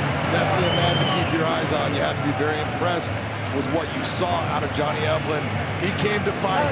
He was doing everything offensive. Take a look at what happens here. Nice leg kick, and then he goes after the shots. Big left hand touches. That affects Huckbody. Eblen then goes after him, takes him down, and right away, heavy ground and pound, landed a big left hand. That jackhammer just kept on finding its spot. Huckbody turns his back. You cannot do that in a professional fight. That's what's going to bring the referee in. Good stoppage. Nice win by Johnny Eblen. Ladies and gentlemen, inside the Bellator cage, referee Brian Miner steps in, weighs off the contest due to strikes. Official time, 1 minute, 11 seconds into round number 1 by TKO. He's still undefeated, Johnny Diamond Hands Eblen. And 1-1-1 of round 1. Johnny Eblen gets it done again. 10-0 with 6 KOs. Let's go to Big John McCarthy. Ladies and gentlemen, I am here with your winner, Johnny Eblen. Johnny, you came out in that fight, you established quickly, you were going after him offensively, you caught the kick, you hit him with a beautiful left hand. What were you wanting to do here to everyone to show exactly where you belong in the middleweight division? To be completely honest, John, I wanted to send that dude to the metaverse. Sadly, I could not do that tonight. I wish I could have put on a better show, but it is what it is. I tell you what, you put on a fantastic show because you went after him. You made him turn up. You made a professional fighter turn into someone that had to turn away from you. That was a great performance. You have now put yourself at 10-0. That's impressive. You fight. You train out of Coconut Creek with all these guys. You've gone all through all of these nicknames too, and we're going to start calling you the human cheat code. But who is it that you should be facing here in the cage in your next fight? Honestly, John Salter, I signed a bout agreement to fight you in Florida, and you pussied out. I don't know if you got hurt or if you pussied out, but I want to see you in this goddamn cage, dog. Let's go. Let's gear up and let's get after it. That's what I call a call out. Ladies and gentlemen, give it up for Johnny Diamond Hands Eblen. We talked about Johnny Eblen. He is at 30 years of age, just coming into his prime. John Salter is in his prime at 36. Does that age disparity make a difference here with experience? Here's Michael C. Williams. Bellator MMA now features middleweight set for 3 5-minute rounds live on Showtime. We introduce first the blue corner. At 6'1", weighing in 185.8 pounds. His professional record undefeated with 10 wins, no losses, fighting out of Coconut Creek, Florida. By way of Kansas City, Missouri, introducing the human cheat code, Johnny Eblen.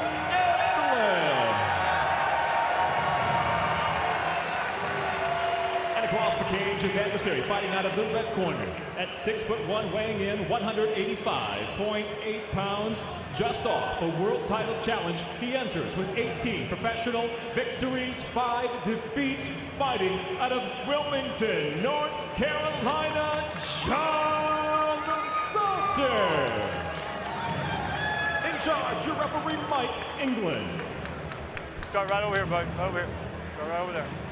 John Salter wrestled out of Lindenwood University right here in St. Charles, Missouri, 2007 NAIA National Wrestling Champion at 174 pounds.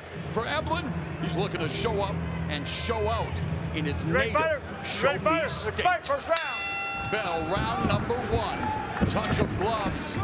And the southpaw Salter. Orthodox Eblen. Little feeling out process here in the opening seconds, both pawing at each other.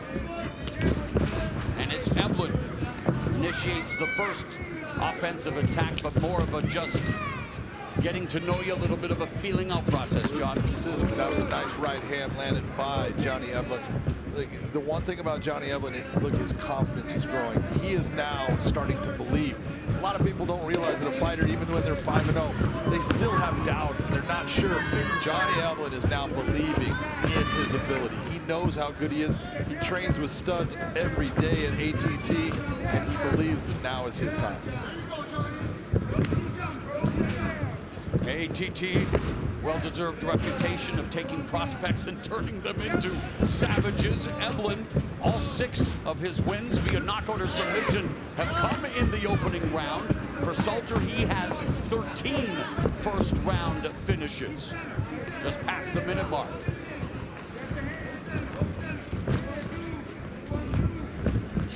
John Salter giving a couple different reads. That was a beautiful left hand landed by John Salter on the entry by Johnny. Eblen looking for the takedown, scoops out the legs and secures it. Salter very comfortable off his back.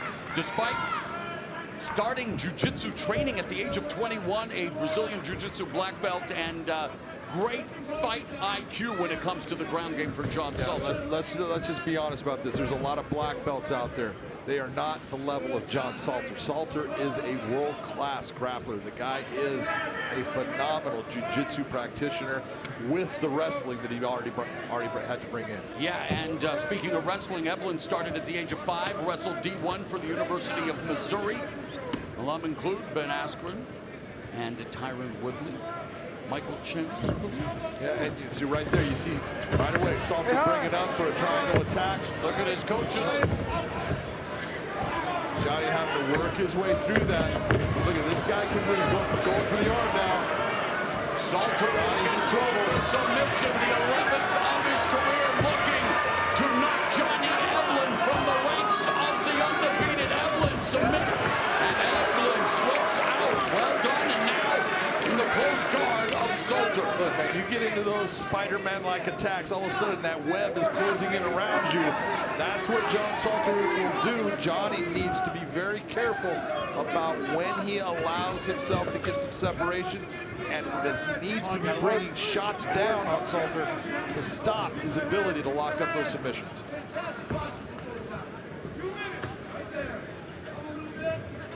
Final 2 minutes of the opening round, and Johnny Eblen trying to deliver some short right hand. Salter trying to control his posture.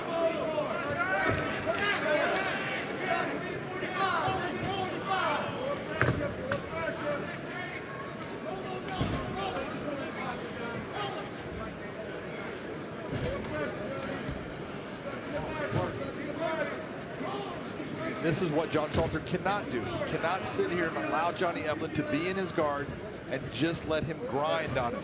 This is not going to be beneficial for what John Salter is capable of doing off of his back. He needs to start creating angles. He needs to start making Johnny Eblen not want to be in this position. Interestingly, Eblen popped up and then put himself back. One of those, you think, I want to gain space because I want to punch, and then I want to control. Right? That's part of when you see a guy being down in this position like Johnny. Part of it is to control the posture, control the movement of John Salter, who's underneath him. He does not want John Salter to what we call off-angle him and start creating an angle that can put him in a submission-type situation. Eblen. There's a short forearm across the jaw of Salter, who's done a good job of neutralizing the attack of Johnny Eblen, who's in top position, but there is a over the left eye of Salter. Salter's got a small cut over that left eye. I don't think it's really creating any kind of problem for him right now, but all these little shots that Johnny's starting to put on him, John doesn't wear damage well. You know, he's a guy, some guys, you can hit him with a brick and it never shows. Some guys, you breathe on them and they show. Both fighters, big elbow, breathing based upon all of these shots. Here's where I think where John Salter gets that little grazing shot. A lot of times those slicing punches, I think that's what opened up the eyebrow of John Salter. But it was all of this work here when Johnny Eblen decided to go to the ground. He takes John down, but he put himself in a bad position at one point with a good submission attempt. The arm at one point was extended. I'm not saying the triangle was really that deep. He didn't have it. You can see by the positioning of his legs, but he was able to straighten the arm at a certain point, but not enough to really be a dangerous submission. And when Johnny escaped, and it got to that guard position, John Salter just was in a position where he took too many shots in the round to win. Johnny Eblen would prefer not to get into a pitched battle. He says that he loves to control and dominate his opponent, while Salter, of course, looking to try to turn things around here in the second round. My cracked crystal ball says that Big John McCarthy's unofficial scorecard reads 10-9 for Eblen. It's a good crystal ball you have. Due to the takedown and the control on the ground? Yeah, you take a look in the stand-up, he actually landed the better shots, and then on the ground, although Salter had the attack, never was that close to being a good submission, and he took a lot of shots, even some of them were small. So it's going according to plan for Eblen, who says he prefers two-strength and wrestler. He likes the grappling game, but wants to really mix it all up. And here in the opening minute, he and Salter trying to find an angle, trying to find an opening. That's exactly what Salter's doing. He's trying to look for that moment. He sees it when Johnny throws. He tends to take his head, and he dips it off to the right or left, and he's trying to time that motion. Eblen was trying to take Salter's head off with that left hook that whiffed by. Oh, Eblen goes for the inside kick, checked by Salter.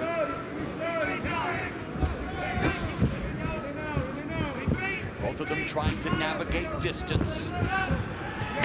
And that was perfectly in range for Eblen. Lands that body kick, right hand, backs Salter up. Yeah, right now, as you're seeing, John Salter starting to go back a little bit more often. And he's not getting his head off the center line. Absolutely, exactly the point. Notice his motions actually stopped a little bit, breathing a little bit harder. It's not that he's tired. It's just he's not too sure where the attack from Johnny's going to come. And that's exactly what Eblen wants to keep it unpredictable. Doing a great job of really mixing his attack, going low, high, and showcasing all of those skills. And look, Salter is looking for the takedown. He's looking for that opportunity. He's just not seeing it. Take a look at the base positioning of Johnny Eblen and the way he's kind of squatting down. You saw that nice little twitch of the leg. That's going to stop Salter at times. And now he goes for the takedown. As it did against Gegard Mousasi. Hello, twitch of the leg. Something that Salter says really got into his head. And now Eblen securing another takedown and has Salter against the fence. Eblen, yep, 30 years of age, but just his 11th professional fight. Look, 30 years of age is still young as a fighter. And Johnny Eblen's got a lot of upside to him coming up. And like I said, he's getting better right here. And he's well preserved for a 30-year. And the fact that he's actually willing to take the fight to the ground against someone like Salter, who everyone knows is dangerous there, says a lot about Johnny's confidence. Well, and it says a lot about him that at 10-0, he's already ranked number 3 and bringing it to the number 1 ranked John Salter in this fight, John. Yeah, Salter just waiting for Johnny to give him a little bit of a rise so he can start to pull on that leg. Sit up. Johnny not going to do anything at all. He's going to stay nice and based. Try to keep heavy hips. Pinch down on the arm now that Salter is trapped. Oh, and that was Salter looking for the leg lock. Eblen's lone submission win was via guillotine choke back in August of 2018. As they're back up on their feet, coming up on the final minute of the second round. And Johnny Eblen getting the best of the experienced former title challenger John Salter. Under a minute left here in the round.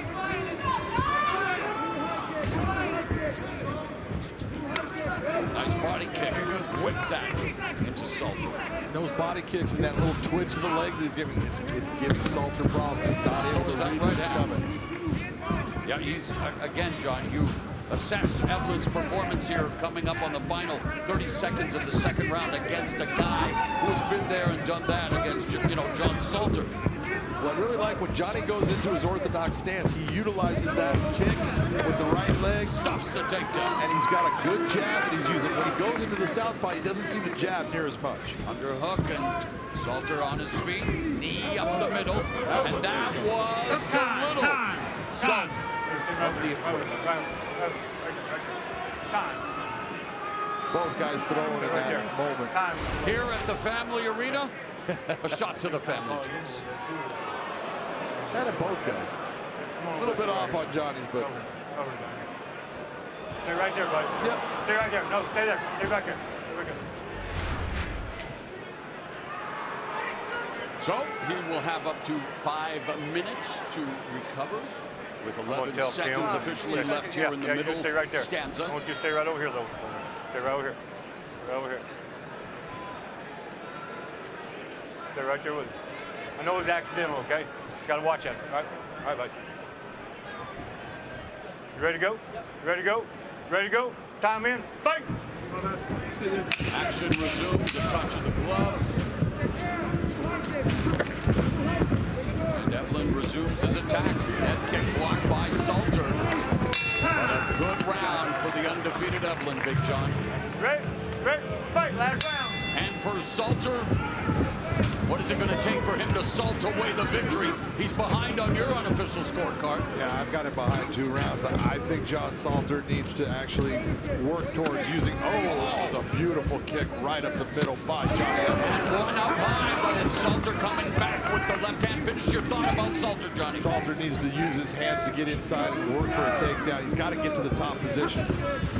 If he's not in the top position on the ground, Johnny's going to be able to stop what he's been doing again. So I look at it, he's got to get this force fight to the ground in the top position. We continue to witness the growth of Johnny Eblen under the tutelage of the vaunted American top team, and he and Salter exchange in the stand-up, and Salter sneaks in a left hand. Eblen's still a little wild with the striking, John. And every time he goes to southpaw, Mauro, I'm seeing he starts to get a little wider with his shots. Right to the body by Salter. There's a right to the body by Eblen. Johnny Eblen, when he's in that orthodox stance, clean, crisp, straight shots, beautiful jab. He's done some great work. Beautiful kick with the right leg to the body.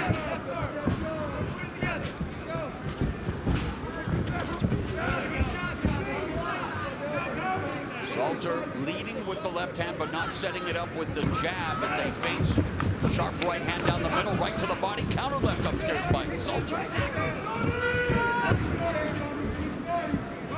So Eblen using the jab as a range finder, John, and unable to find the range right now.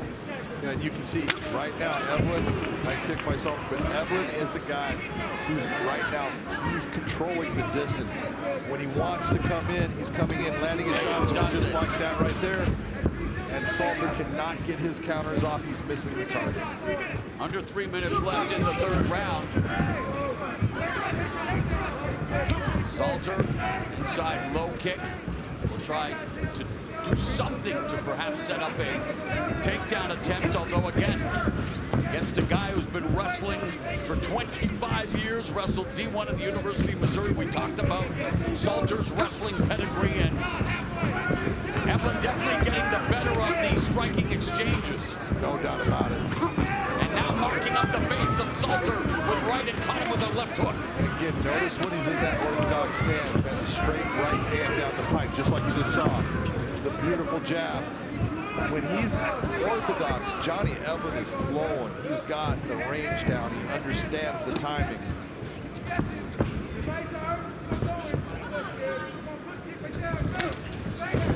Nice check right there by Eblen. 2 minutes left in the fight. Jab from the southpaw stance by Eblen. And I agree with Big John McCarthy that southpaw striking not as proficient as from the orthodox stance. No, not. And there he's case in point. But he does create problems by going back and forth with that. Oh, he's created plenty of problems for John Salter throughout this night. I'll tell you what, that right kick to the body has been money for Johnny Eblen. We've talked about the fact that this was on paper the toughest test of Johnny Eblen's burgeoning MMA career, and thus far passing that test and looking to take down John Salter with a single leg. And this is that wrestling exchange A lot of hardcores were looking forward to, considering their background. John Salter was looking forward to this instead. But he's got the legs now, and there he goes. He wasn't looking forward to that, John. And a minute left now in the fight.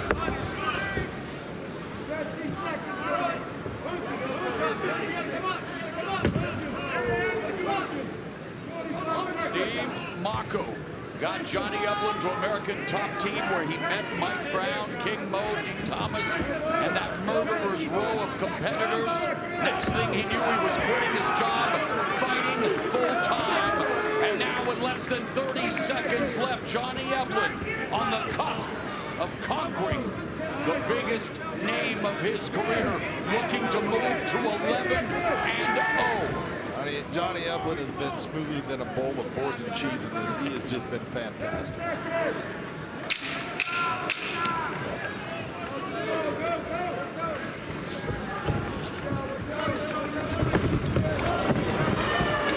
The test is over. Let's see what kind of marks the judges give them. Just was put off by everything that Johnny Eblen was able to bring. The takedowns caused him problems throughout this fight because he wasn't sure when they were coming. Almost came up with the armbar at one time. Right there, it wasn't close, but it was the one attack that John Salter had. But that body kick, man, over and over he landed that, and then right back to taking him down again. John Salter just was unable to figure out the rhythm and pace of what Johnny Eblen was doing. And when he was in, like I said, that orthodox stance, that right hand, just beautiful. Here comes another kick to the body. All of those hurt. Ladies and gentlemen, for the decision, we'll go to your three judges at cage side. Marcel Varela, Jaron Villel, David Hewitt. All have exactly the same at 30-27. I'll have it for the winner by unanimous decision. The human cheat code, Johnny Eblen. Well, good to have baseball back in.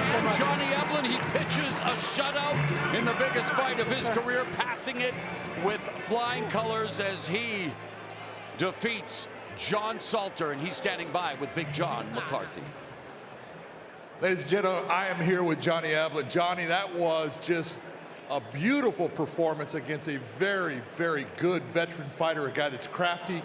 You used your footwork, you had him off balance, you mixed up everything. You mixed up your wrestling, your hands. That human cheat code thing, it's starting to become real. Damn right. But hey, let me take a second to thank all you innovators, all you electricians, plumbers, mechanics, all the people that do the dirty work in this society. I appreciate you guys for putting up with all the bullshit and making this dope-ass reality what it is so I can fight in the cage for their entertainment. I appreciate you guys so much. Coming in here against a guy like Salter with all that experience and knowing that he had a really dangerous submission game, was that playing in the back of your head when you took him down the first time and he tried to lock in the triangle and tried for the armbar? Yes, of course. I took him down and I was like, this dude knows what he's doing. So I had to take my time. It was kind of a boring first round. I apologize for that. I need to go back to the drawing board and fix some things up in that area, but hopefully you guys enjoy the performance tonight. 11-0 now. Your confidence is building. Your skill set is absolutely increasing with every fight. We're seeing it. Your coaches, they can't ask for anything more. What is it that you want? Hey man, Mousasi said he didn't know who the fuck I was. I'm right here, dog. I'm ready to take your ass out. You're an old ass lion. I'm a young ass lion. Let's get up in here and let's make that fight happen. Sounds good to me. Beautiful win. Congratulations on staying undefeated. Ladies and gentlemen, give it up for the undefeated Johnny, the human cheat code, Eblen. MMA, the tail of the tape for tonight's main event. You got to look, if you're going to go to anything here, take a look at these records. 49-7-2. This is his 59th fight, like you're saying. That's amazing. He is fighting at this level with that many fights. 11-0. Johnny Eblen has been perfect. Can he keep it that way? A big step up in class for Johnny Eblen, and class will soon be in session. Here's Michael C. Williams. Bellator MMA live on Showtime from Mohegan Sun Arena, the time has come for the main event of the evening. 5-minute rounds for the Bellator Middleweight World Championship. Sanctioned by the Mohegan Tribe Department of Athletic Regulation Chairman James Gessner, President of Sports and Entertainment Mr. Tom Cantone, Chief of Mohegan Tribe Lynn Malerba, and supervising at Cage Side Director Mike Mazzulli. And now, first introducing the blue corner. At 6'1", weighing in 185 pounds, entering his first world title fight, the #1 ranked contender stands undefeated with 11 wins, no losses. By way of Kansas City, Missouri, he fights out of Coconut Creek, Florida. Introducing the challenger, Johnny the Human Chico Eblen. And across the cage, the champion tonight fights out of the red corner. At 6'2", weighing in 185 pounds, in an unparalleled career. Tonight, looking for his 50th professional victory, he enters holding 49 wins, 7 losses, 2 draws, fighting out of Amsterdam, Netherlands. Ladies and gentlemen, the defending two-time Bellator middleweight world champion, Gegard Mousasi. And when the bell rings, the referee in charge, Kerry Hatley. All right, gentlemen, 5 rounds for the Bellator Middleweight Championship of the World. Conduct yourself like champions at all times. Obey the rules we went over in the dressing room at all times and fight hard. Touch them up if you're going to. Let's go to war. Mohegan Sun Arena, Bellator Middleweight Championship up for grabs. So many gaudy statistics for Mousasi, including 33 first-round finishes. The latest back in February against Eblen's teammate, Austin Vanderford. All 6 stoppage wins for Eblen have come in the opening round. The bell, and we are underway, scheduled for 5 for the Bellator Gold. Oblique kick right off the jump for Johnny Eblen. Oblique kick, but take a look at the stance right now of Gegard Mousasi. He's kind of square. That's because he knows Eblen is a good wrestler, and he's going to give a little bit in the stand-up as far as opportunities for Johnny to try to connect, because he believes he's that much better, so he can stop the takedowns. There's something to say about being calm and composed at the highest level of MMA. 2 of the all-time greats, hey, Fedor Emelianenko and now Gegard Mousasi. They definitely do not like, they have great poker face. Oh my God, the first time that I refereed Gegard Mousasi, he was fighting for the championship, and during the entire fight, which didn't last that long, his heart rate never went above 70. He was amazing to me. I was like, is this guy gonna fall asleep?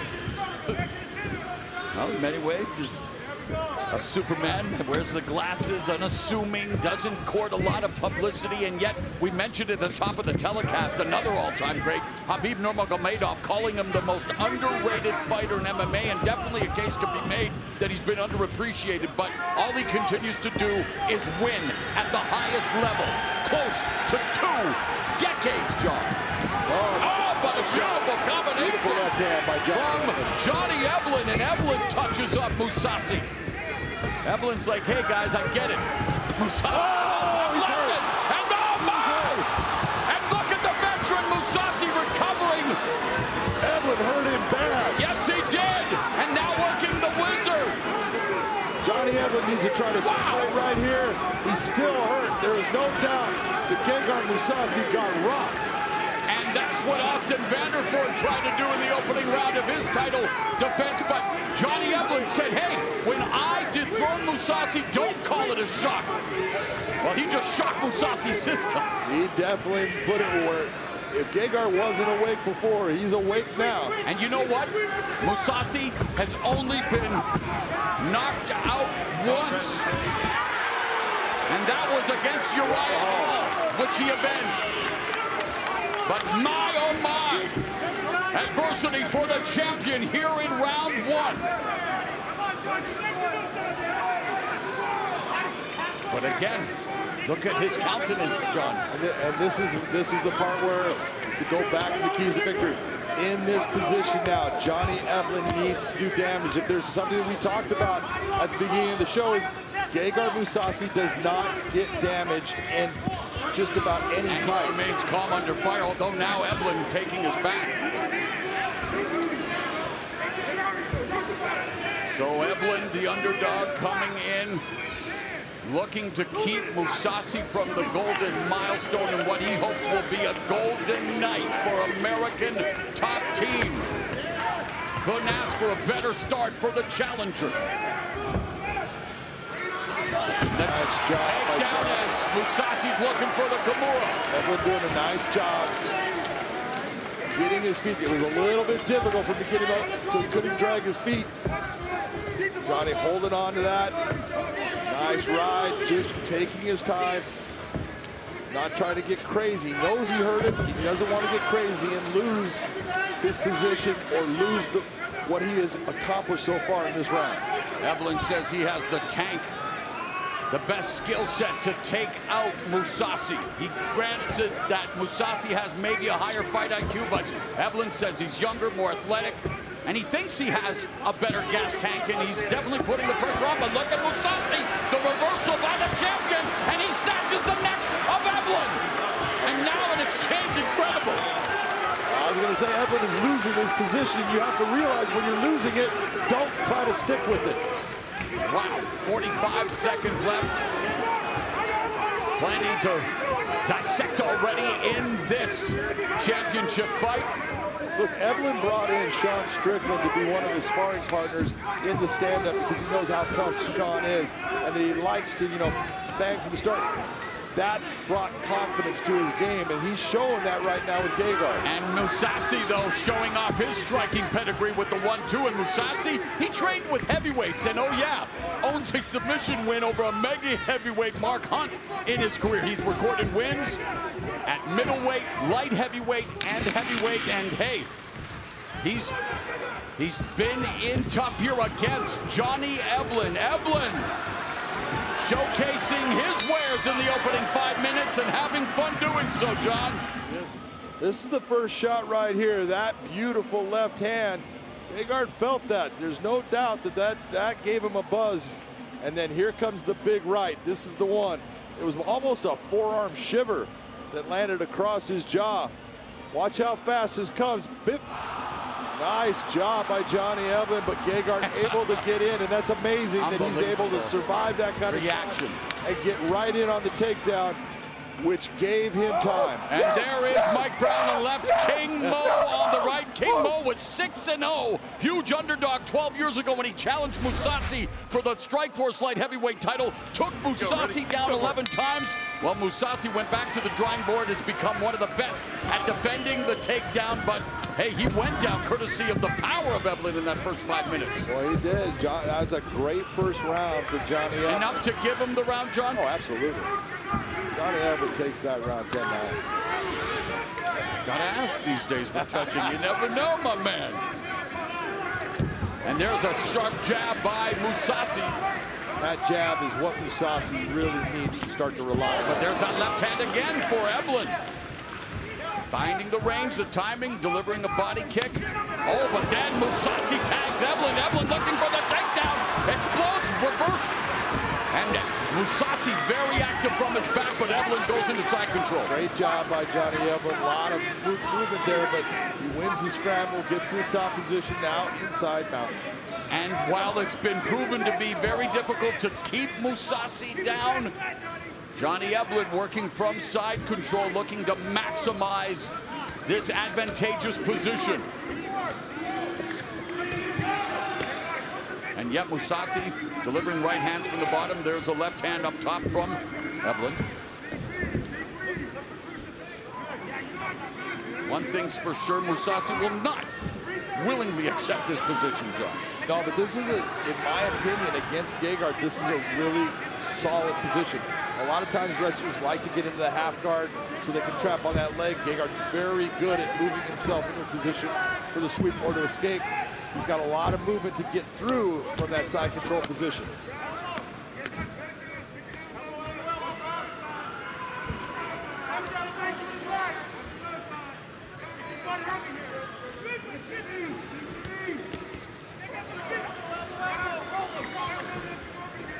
2 minutes gone here in the second round, and Johnny Eblen 3 for 3 in the takedown department. But here's the attempted reversal by Mousasi. Gets to his feet momentarily, but Eblen bringing him back down to the canvas. And Eblen acquitting himself well here in his first title shot. Mousasi had that. That was a beautiful hook sweep that he got to get himself in a position to get back to his feet. Eblen right away just driving into him, still in a position where he has his hands around him.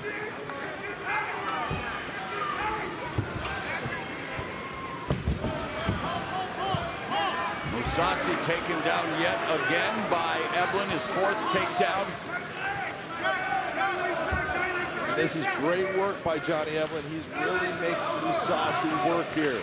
You want to get Gegard where his heart rate's up high. That's exactly what Johnny Eblen is doing. And chants of "Let's Go Johnny" begin to fill Mohegan Sun Arena.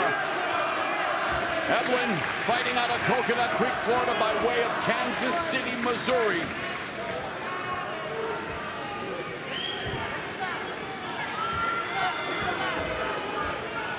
Minute 45 left, and Gegard Mousasi gets back to his feet while Eblen tries to keep him along the fence, and on the break, Eblen delivers an elbow strike. That's a nice job by Johnny Eblen on the exit. If you're going to, need that separation, make him pay one last time.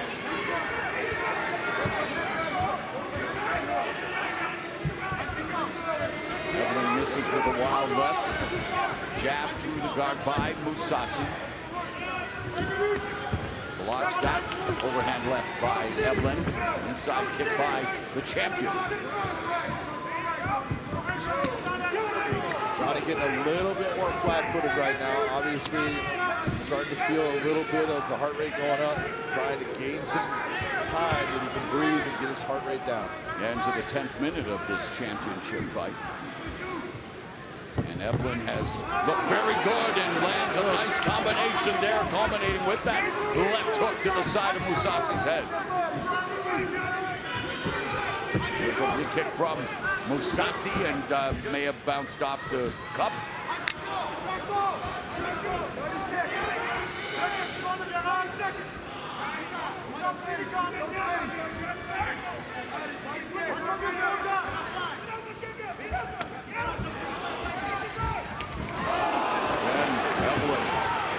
A combination, final 15 seconds of the second round, and the game plan being put together by Eblen and the crew at American Top Team, delivering dividends through 2 rounds of action here. Absolutely.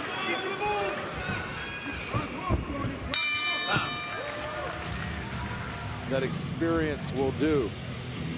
Eblen changing levels, driving in to Gegard. Beautiful takedown by Johnny Eblen. Kick up the middle. In fact, a little clubbing right hand didn't do any kind of damage, but that separation gives Johnny Eblen a little bit of time. I thought Johnny Eblen, overall, he's fought a very smart and really mature fight. His fight IQ is up there. He's showing that. I have him up 2 rounds to none. 3rd round. Exchange of kicks.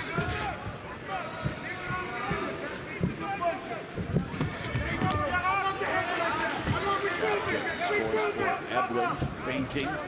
Really trying to nice head up the rhythm, and nice combination. Land the right hand. Mousasi avoided that other right, but now Eblen sitting down on his punches. Really nice head movement by Johnny Eblen. See good feints. Oh, nice jab countered by Mousasi.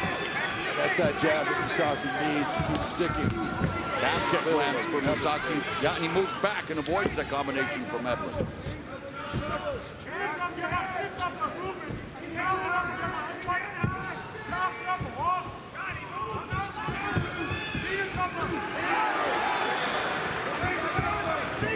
Mousasi on the fence, sidesteps that. Eblen from southpaw.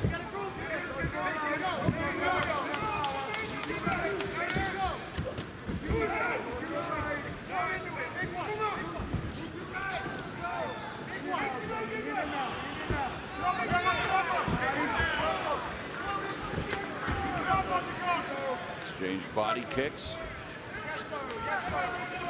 Mousasi seemingly wanting to continue to collect the data. And again, he saw it in the feature, didn't know allegedly who Johnny Eblen is. Well, he's definitely beginning. He knows who he is very now. well through the first 2 rounds, and yet never showing any panic. And yet Eblen continues to land the strikes. Mousasi credited with 10 more strikes landed. Again, it's been the wrestling of Eblen and the striking. I mean, he hurt Gegard Mousasi in the opening round. I'll say that Gegard has landed more strikes, but Johnny Eblen has landed the more powerful strikes throughout this.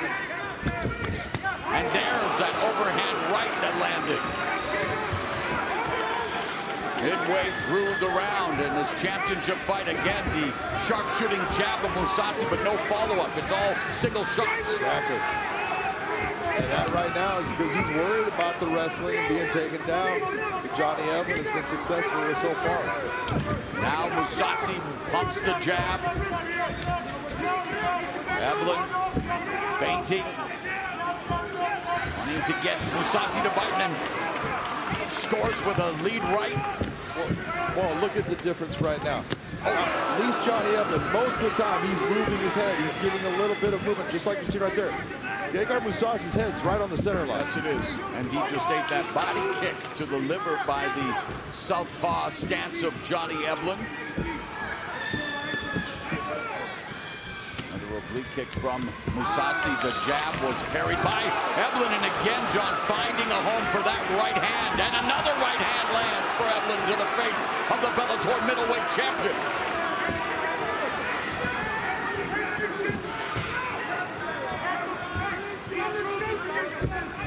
Mousasi's offense has to be comprised of a lot more than just the jab here against this hungry challenger. Johnny Eblen, just 6 years younger than Mousasi at 30, but a huge disadvantage in experience, a major step up, and so far, he has proven that, yeah, he belongs in this championship fight as the #1 contender. Final minute of the round.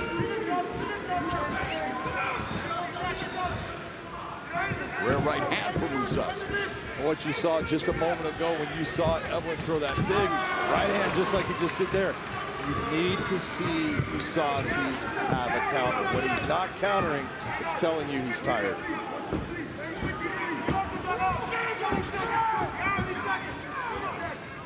Take a look at Mousasi right now. His mouth is open. He's breathing through his mouth. Which means he's at an oxygen deficit right now. Eblen checked the kick through the right hand. Final 15 seconds. Another strong round for the challenger, Johnny Eblen. As we head into the championship round. Comes Eblen, beautiful left, right. A little bit wild on it, but both touch him. Mousasi coming back with his counters. Steps back, nice, clean, just straight right, left hand. Doesn't do any damage to Johnny, but it touches. Back up. Nice, big right hand at the end of the extension, so ended not with a lot of power, but it definitely touched that chin. Round four, ready? Johnny Eblen has fought a beautiful fight so far, utilizing both his striking and his wrestling. He's got Gegard in a position where Gegard is not sure what's coming. We have entered the championship rounds. Round 4, Mousasi possesses one of the best jabs in the sport, but jab alone won't be enough against Johnny Eblen, not on this night. Oh, Johnny Eblen right now, he's gaining confidence as the fight's going on. Head kick. But you're right about Mousasi's body language and the fact that he remains with his head on the center line.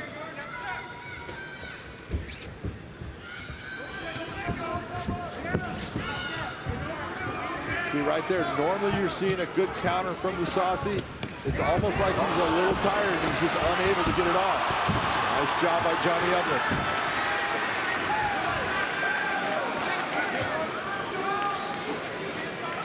Make it 6 takedowns for Johnny Eblen. 1 minute gone in round 4.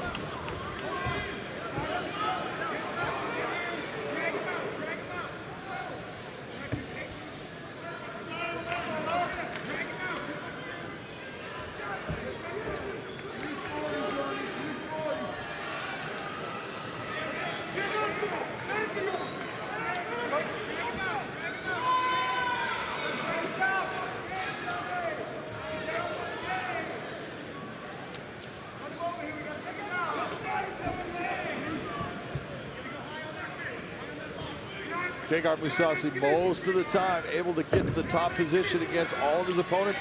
Has not found that once in this fight. Again, finds himself with his back against the cage. Johnny Eblen putting a lot of pressure on him. Not a lot of damage, but time is just clicking by, and he's having to carry Johnny Eblen's weight, getting more and more tired. Eblen has a hook in with, has Mousasi's back. He has 1 guillotine choke, the lone submission victory for Johnny Eblen. As Mousasi finds himself in rough waters against the #1 contender. Eblen needs to be very careful of not allowing Mousasi to turn inside. Mousasi back control has been submitted 3 times, never via rear naked choke.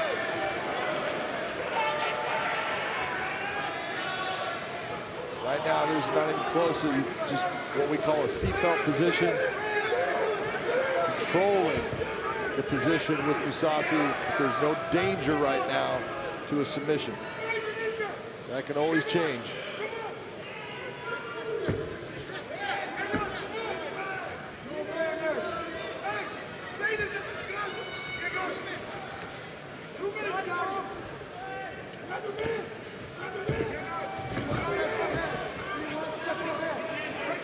Doing a nice job riding to the top position, just continuing to put pressure on Mousasi.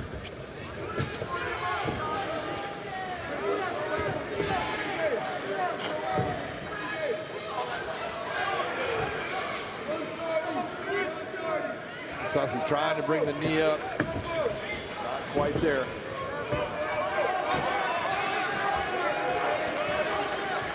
Mousasi walking down, Eblen now delivers the body kick, but just single shots. There's that jab that misses.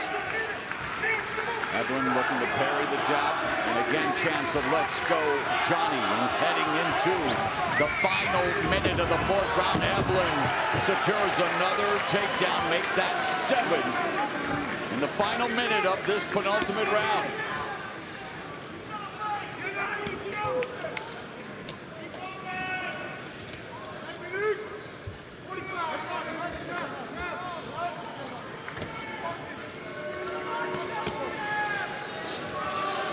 This is where I feel Johnny Eblen really needs to start to open up.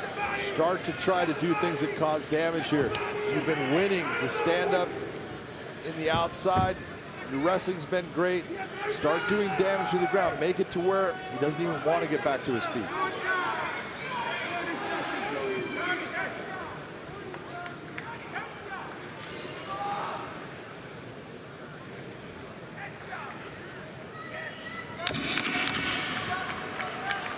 Are we on the verge of a major upset for the middleweight championship?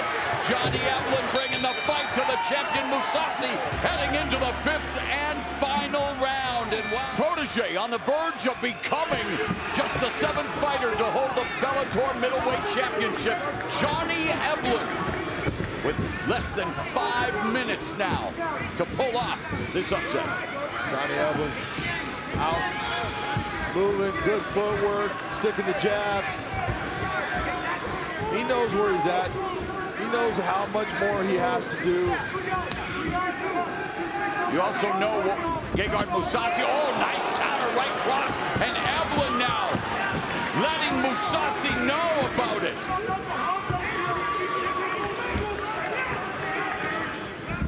What do you make of Gegard Mousasi tonight? Not taking anything away from Johnny Eblen, because it's been Johnny Eblen's night, and that's been the case, but Anything that you can point out that might lead to even more insight as to what has not been a great night for Gegard Mousasi at all?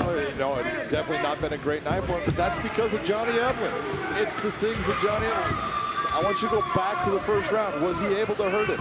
Yeah. In the first round, again, we talked about at the start of the show, Gegard does not get damaged.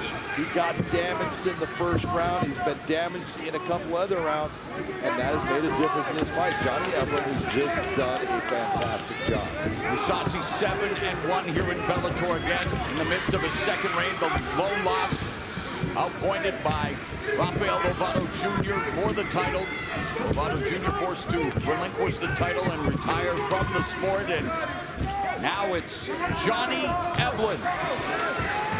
How impressed have you been with his striking? I mean, super impressed. I've been saying for a while, his striking is getting better and better. He's more confident in his hands. He's more confident in this fight than I've seen him in any fight. Obviously, he put in the work that he needed. He went the rounds with the guys that were pushing him and making him better, and it's all paying off tonight. Another takedown attempt pays off for the challenger.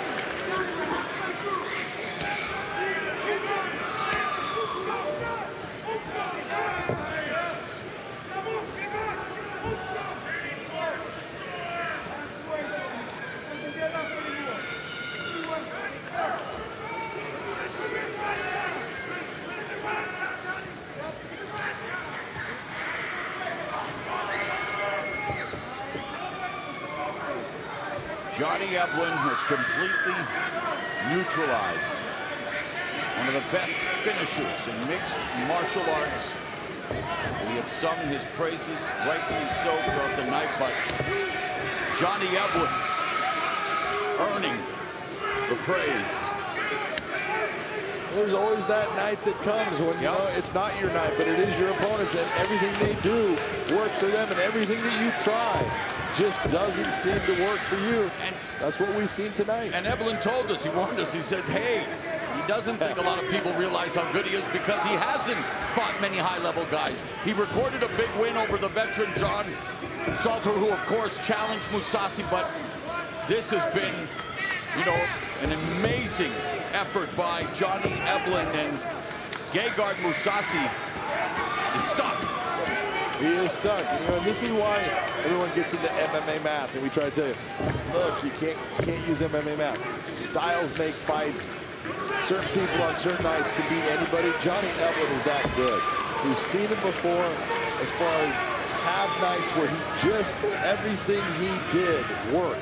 And tonight, it's happening again for him. He looks fantastic. Began his athletic career in wrestling at the age of 5. We talked about his credentials at the University of Missouri.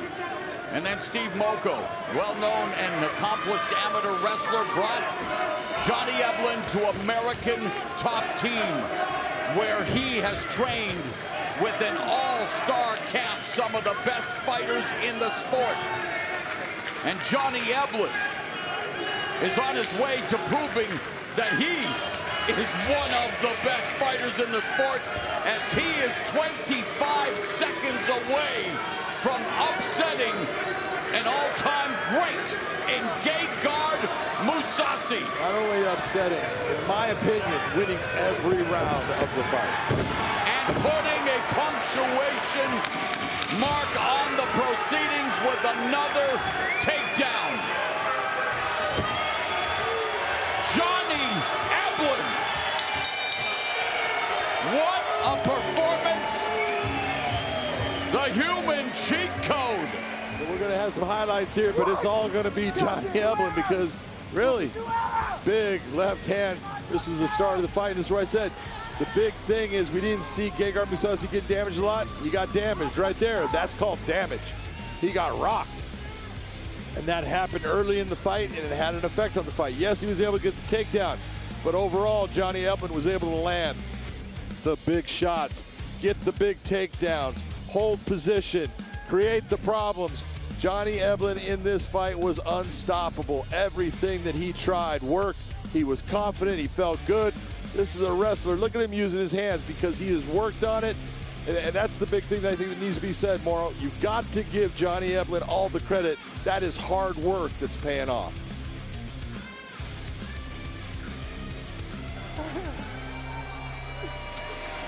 King Mo. Hey, he's letting it be known. American top team, one of the top camps, and they may also be adding to their extensive trophy case here tonight. Fuck no. It's my fucking belt. I'm the best in the fucking world.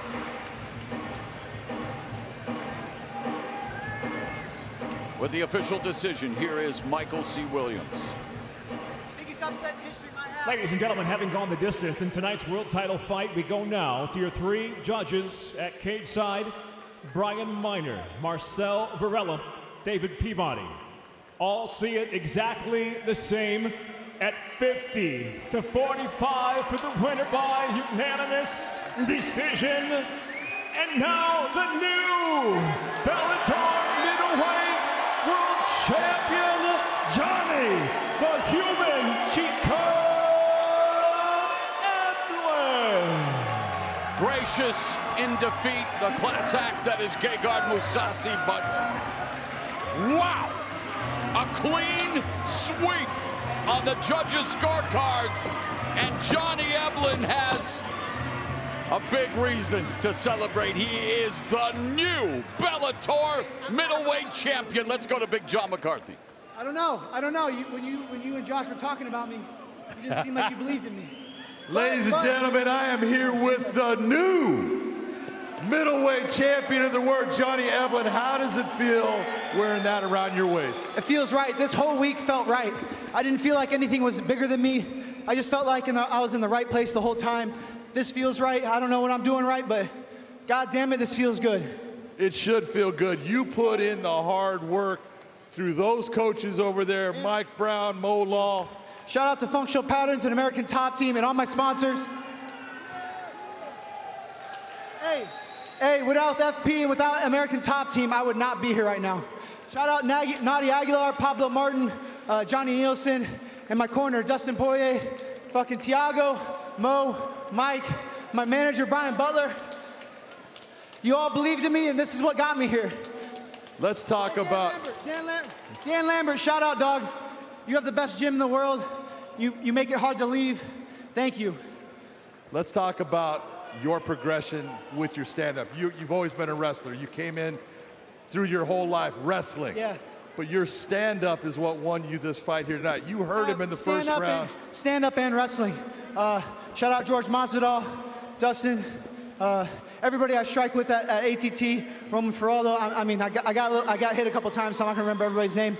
But yeah, my strikling's developed, but I utilized my wrestling and grappling today too. You guys saw I could take the back today. I almost got a rear naked choke. I'm the best in the fucking world in all areas. Human cheat code, that's why my nickname's the Human Cheat Code.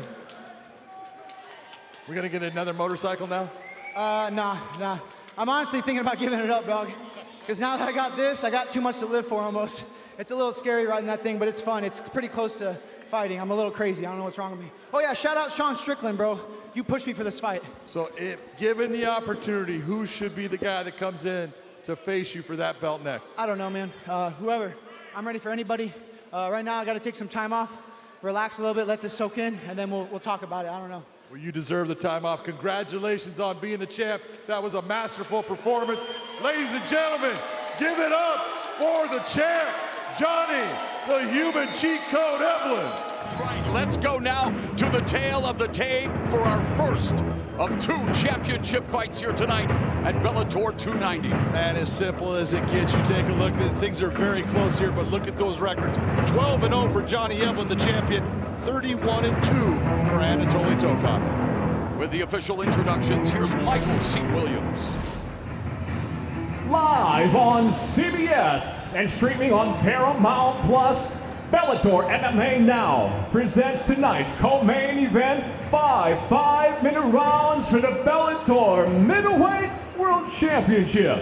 Introducing first, the blue corner, At 5'10", weighing in 184.8 pounds, unbeaten inside the Bellator cage, he holds an impressive overall record of 31 professional victories, 2 losses, ranked at number 3. He enters his first ever world title fight, presenting the challenger, Anatoly Tokov.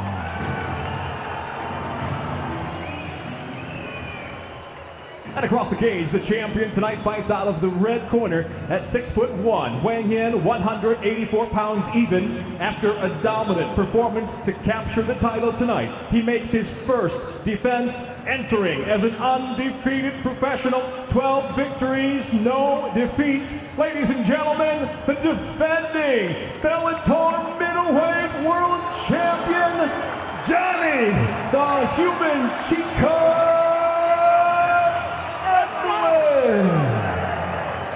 And the referee in charge, Frank Trigg. Mike, we bringing him in? Just to bring him in. Come on, guys. Come on. And look. Gentlemen, you see the instructions in your locker room. Obey my commands at all times. Protect yourself at all times. If you want to touch gloves, do it now. Let's go back to the corners and come out swinging. They're not going to touch gloves. They're going to intensely stare through each other as we get set for this Bellator middleweight championship fight. All 6 of Johnny Eblen's finishes have come in the first round for Anatoly Tokov. He has 11 wins via first round knockout or submission and has a victory over former Bellator middleweight champion Alexander Shlemenko. The bell and round 1.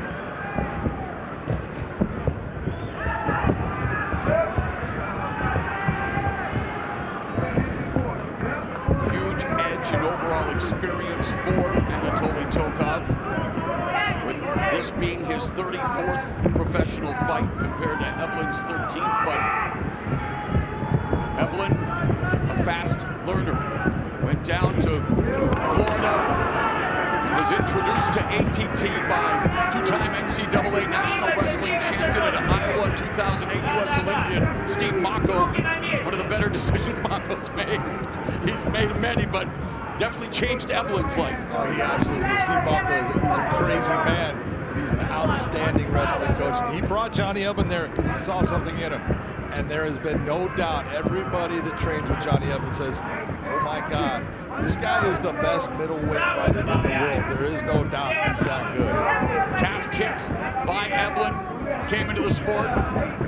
He's a hard-working wrestler out of the University of Missouri.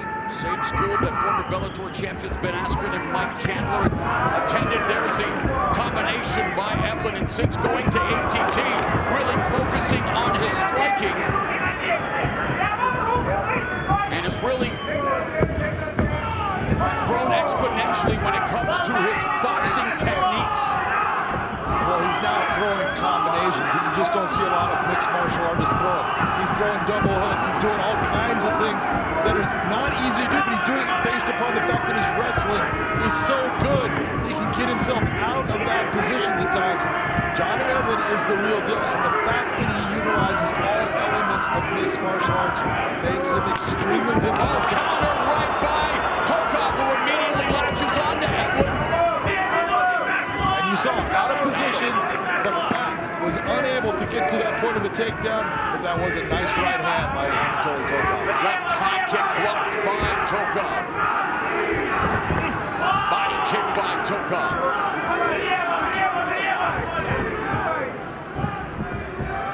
Tokov began training military hand-to-hand combat and judo at 14.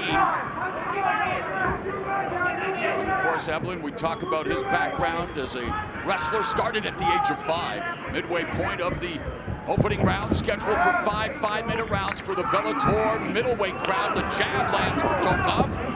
Good exchange. Very nice exchange. Tokov, we talked about his intelligence as a fighter and his ability to change the momentum. For a little bit there, you saw Johnny Eblen being able to back him up. He knew that he can't have that happen, and so right away starts creating that lateral movement, circling off, making it so Johnny Eblen cannot back him up. Very intelligent. Since that incredible victory over Mousasi to become champion, Eblen doing the a lot of sparring and really working on growing his fight IQ. He told us that it's never been better, and he's been working on going to the body more, getting slicker with his defense, and utilizing that southpaw stance more, and we've seen glimpses of that so far in this fight. Oh, yeah. He started off with that wrestling base, and he was a guy, man, who would take you down ground and pound and get the TKO. And then once he really started working on the stand-up, he has just evolved as a fighter, and so he utilizes the wrestling to make his stand-up more dangerous because you're worried about him taking you down. But no, he comes in with his hands and lands clean shots. Level change by Eblen, but Tokov doing a good job there. Overhook and underhook, and now Eblen backs him to the fence as they grapple in close quarters, exchanging knees, jockeying for position.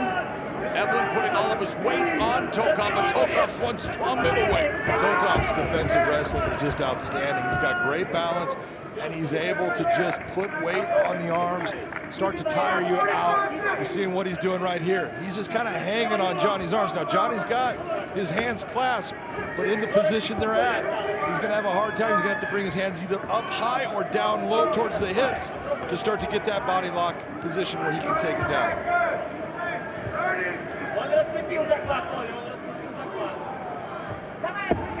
On the break, Eblen looking for that slashing elbow, misses with it, but lands the left. It was a nice exit by Johnny Eblen. They'll always leave them with something to remember on the exit.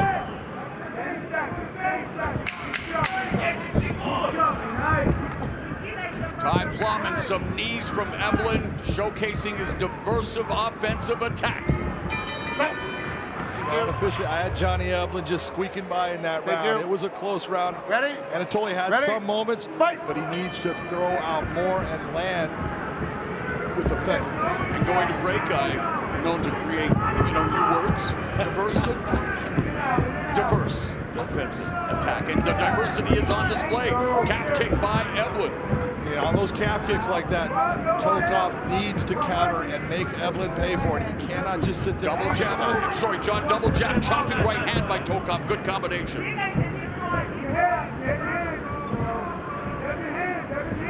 lot of feinting. Each wanting to get the other to bite first. Nice feint there, and Tokov lands the right, avoids the combo from Eblen. Good body movement by Eblen, trying to showcase his defense, looking to slip the punch. It does on the left, but got caught with the right. Very clean jabs by Anatoly Tokov, though. That jab is setting up his other shots. Sharp jab splits the guard of Eblen by Tokov and clips Eblen. Hard jab to the face by Tokov. Tokov getting that range down. His counter strikes are starting to land.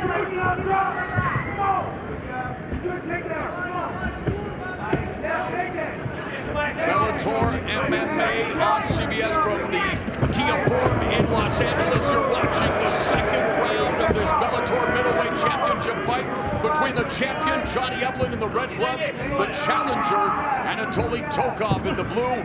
Big John McCarthy and Mauro Ranallo here at cage side, joined by Amanda Guerra, Josh Thompson at the fight desk. Double jab again, and Tokov doing a good job of making sure he doubles up on that jab. That jab's making a difference in this round. He's establishing that jab. It's making his right hand be effective. Time, big right hand. Right hand from Eblen. Looking for the home run shot, the body kick as well, and Eblen now getting aggressive in his attack. 2 minutes have elapsed here in the second. And everything for Tokov begins with that textbook stick, John, the jab. It does, but you can see Tokov is starting to breathe hard. Take a look at the color on his face right now.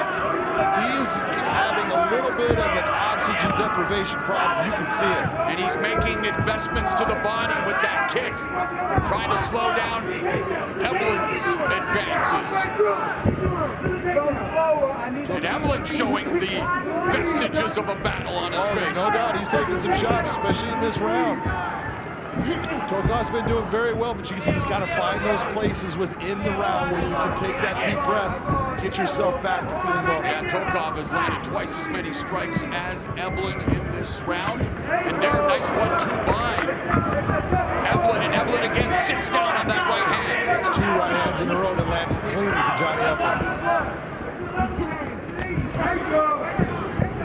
An intense battle here where both Tokov and Eblen sitting down on their punches, looking to break the will and the spirit of their opponent. They hope to walk out of the aforementioned LA as the Bellator middleweight champ. Nice right hand body kick, left hook combo by Tokov, sprawled by Tokov, but then Eblen, when Tokov bounced up, caught him with a right.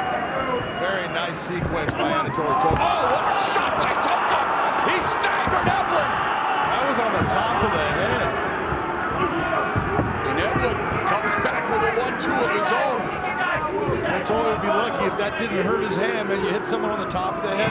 It's like hitting just a stone wall.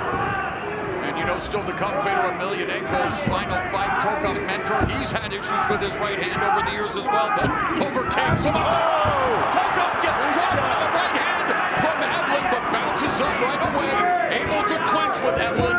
And now Eblen backs him to the fence, but Eblen was able to drop him with a right, and now drops him with a takedown. I think that was an elbow that he actually landed on Tokov. That's a big game changer. It definitely is, because now Eblen unloading on Tokov. That was a huge elbow shot. We saw earlier, Lorenz thought what an elbow will do. Elbows on the prelims, not the order candidate. Johnny Eblen taking this round back by hurting Tokov. Tokov was winning it. Effective damage right here by Johnny Eblen. The ebb and flow of a mixed martial arts championship fight. We are going to round 3 after this. Boy, take a look right here. Eblen goes for the takedown. Tokov blocks it, stonewalls it, basically lands the left hand, and then touches him with the right. Not a whole lot of power on the right, but here was that elbow. Boom. You saw it touch the shoulder, but it didn't touch the temple, and it definitely had an effect on Anatoly Tokov. Took him right off his feet. Messed with Tokov's equilibrium as we are set for round number 3. Ready? Eblen's first Ready? title defense. And Eblen's right eye with swelling, beginning to really show the effects of what has been a tough task as expected. I mean, once you're the champion, it doesn't get easier. And when you're the champion, all you have is a target on you. And look, I thought Tokov was winning that round until that elbow landed, knocking him down to the ground. That is what we're looking for. Damage in the fight. Johnny Eblen landed that damage. It was the biggest shot of the round. And that's why Johnny Eblen gets around 10-9. And Tokov continues to work on that right eye of Eblen with his jab. They exchange body kicks. Eblen leading with the left, really using it as a bait, and now Eblen with the level change and runs right through Tokov into the takedown, immediately lands a couple of right hands to make that left hand for good measure. One of the things that Eblen, you take a look at the difference between him and Tokov. Tokov is throwing straight punches in the stand-up. Eblen's throwing looping shots. That's why Tokov has been successful. He's got the shorter reach, but he's getting there faster with the straight punches. Waistlock employed by Eblen, and grappling going out now. Tokov looking to turn into Eblen, defending this attempt at the takedown. Eblen is 2 for 4 in takedowns thus far in this fight, while Tokov 0 for 1. Eblen getting his hands locked. Takes him down, and again, ground and pound from, and that punch under the armpit. Dan Henderson is on location here tonight. The H-bomb that felled Fedor in their fight was under the armpit, very similar. Anytime that comes under the arm like that, you cannot see the punch, and it's always the ones that you don't see that hurt you the most. And nice return by Eblen. Those mat returns, Morrow, every time you get taken down like that, you work your way to get back up, and then boom, you're going back down. It is demoralizing as a fighter. And right now, what Johnny Eblen is trying to do is he's starting to try to break Anatoly Tokov. What he's saying is, my conditioning is better than yours. I can push harder than you, and I'm going to push you off the cliff.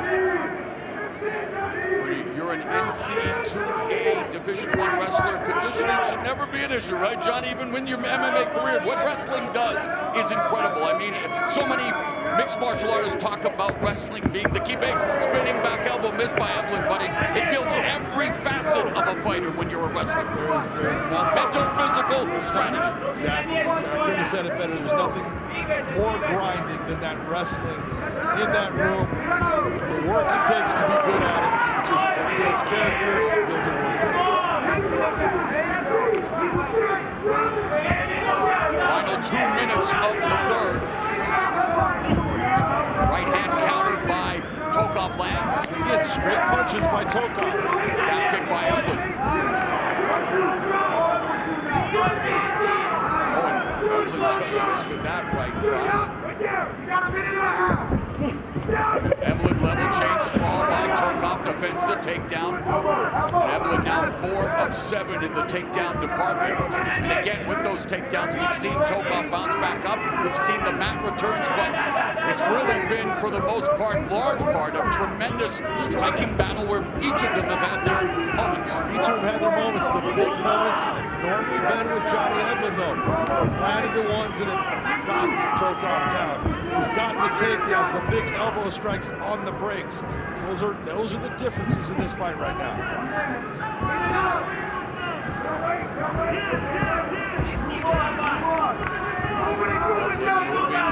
Away from the power of Tokov in the orthodox stance, looking to unload that right, and Eblen using his striking, trying to set up a takedown attempt, and again wailing away wide looping shots that miss.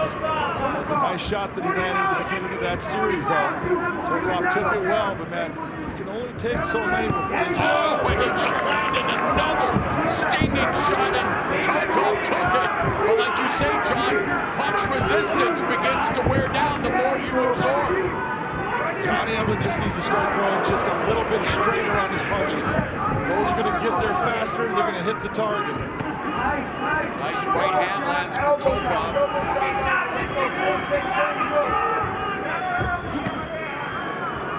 Many expected this to be a battle of attrition. We are headed into the championship rounds for the Bellator Middleweight Championship. Best friend, I got to say more about him than anyone else. All right, here we go, round number 4. Everything I said was true, though, and it's incredible to see such a reunion of these all-time greats, and again, it speaks to the respect that Fedor Emelianenko has earned as Eblen is on the ground momentarily, and immediately Tokov goes after him, and then Eblen pops him with a right uppercut. Eblen again wins that exit. Again, Eblen would be much better off with the straight punches. Nice level. Nice, beautiful job of turning that corner from Eblen. And you're right, John, it's not just straight ahead. He creates angles with the takedowns. That makes it so much more difficult to defend.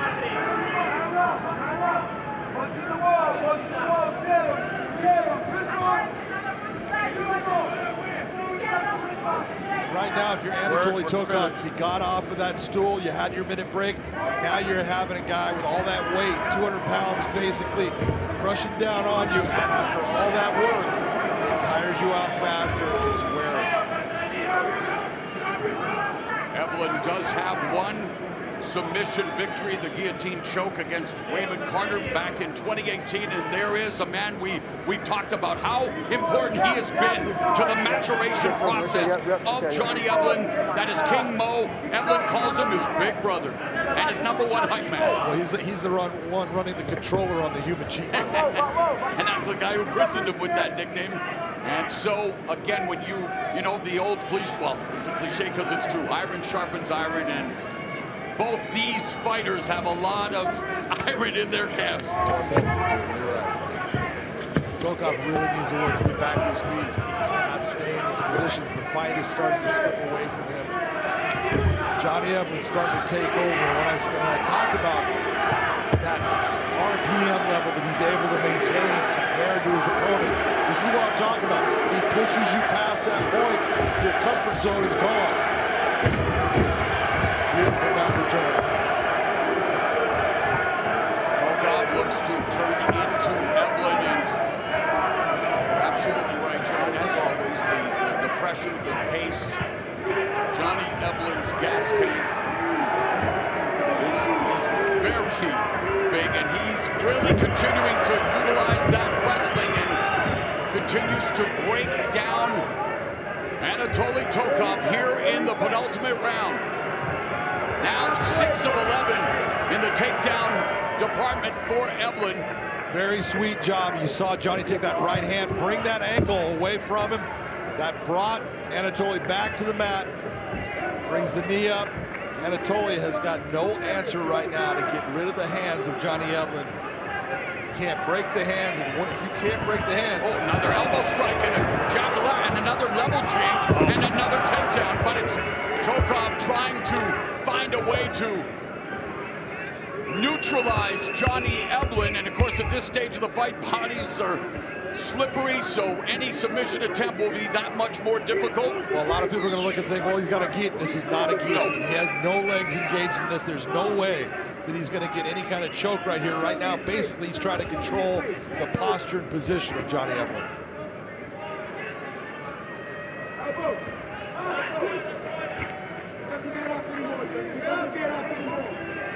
Think of all the times that you've watched Anatoly Tokov work his way back to his feet. Now what did you just see, Mauro? Now he's settled. He's settled for the position, which is telling you, I'm getting tired. His power bar is depleting. Final 60 seconds of the 4th round. Tokov trying to control Eblen's posture. Eblen now creating some separation, looking to pass the guard. Into side control, content on delivering elbows, and now again has Tokov's back. Deploying that waist lock, and Tokov, you're right, John, he's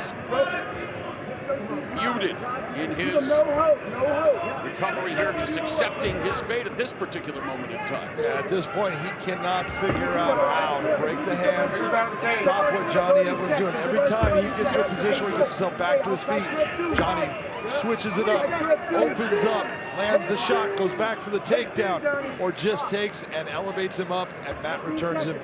This has been a dominating round by Johnny Eblen. We saw the domination when he won the title, mixing up the striking and the wrestling against Mousasi.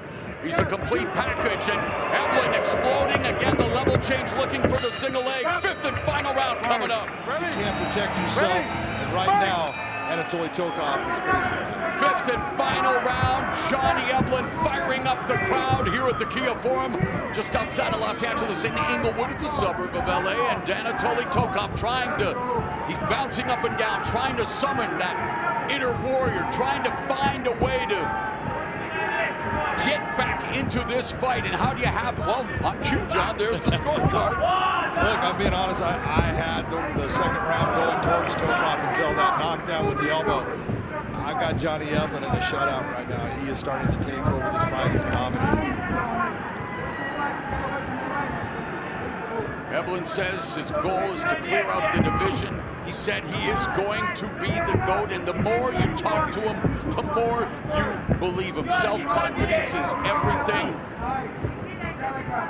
And he's backing it up. And one of the things, you know, if you see Johnny Eblen in training, Johnny Eblen puts himself in horrible positions and then works his way out of it. So there's nothing inside the cage that he faces that he hasn't faced in training and worked his way out of it. So even before becoming a champion, he had the work ethic of one. That builds confidence that, hey, I can face anything. I'm not worried about anything. I can get myself out.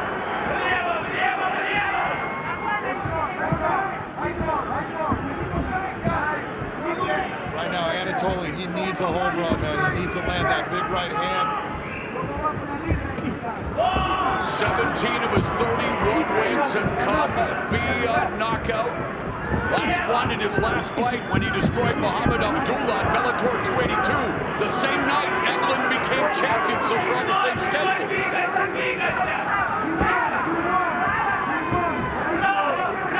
Nice head movement right there, slipping and ripping by Johnny Eblen. Final 3 minutes of the fight.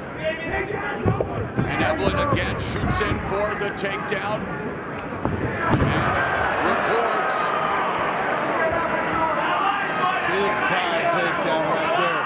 That's right in front of us, Mauro. And you can see Anatoly Tokov breathing hard. He has worked his butt off to get out of this position throughout the fight. And he just cannot get to the point where he can break free of Johnny Eblen. Eblen's the one that's going to determine when that break occurs. Eblen has now recorded 8 takedowns in 15 attempts, continuing to deplete the tank of Anatoly Tokov as again takes him back down and just dominates from the back, rounding Tokov, wearing him down, systematically dismantling him, outstriking, out-grappling Johnny Eblen in his first title defense, showing the world why he is the Bellator middleweight champion. Big-time mat return. This is unbelievably defeating if you're Anatoly Tokov. You work your way back, Johnny Eblen picks you up, takes you back down. And this is a guy undefeated in the Bellator cage at this point. Anatoly Tokov has been fantastic, 31-2 for his career, and he is just being dominated in this fight.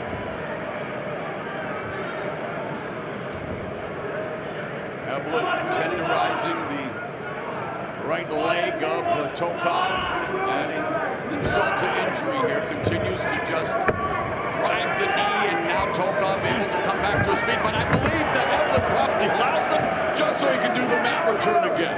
He almost put himself right into a mount position. Now you're seeing it again. Anatoly, tired, he's starting to accept. Yeah.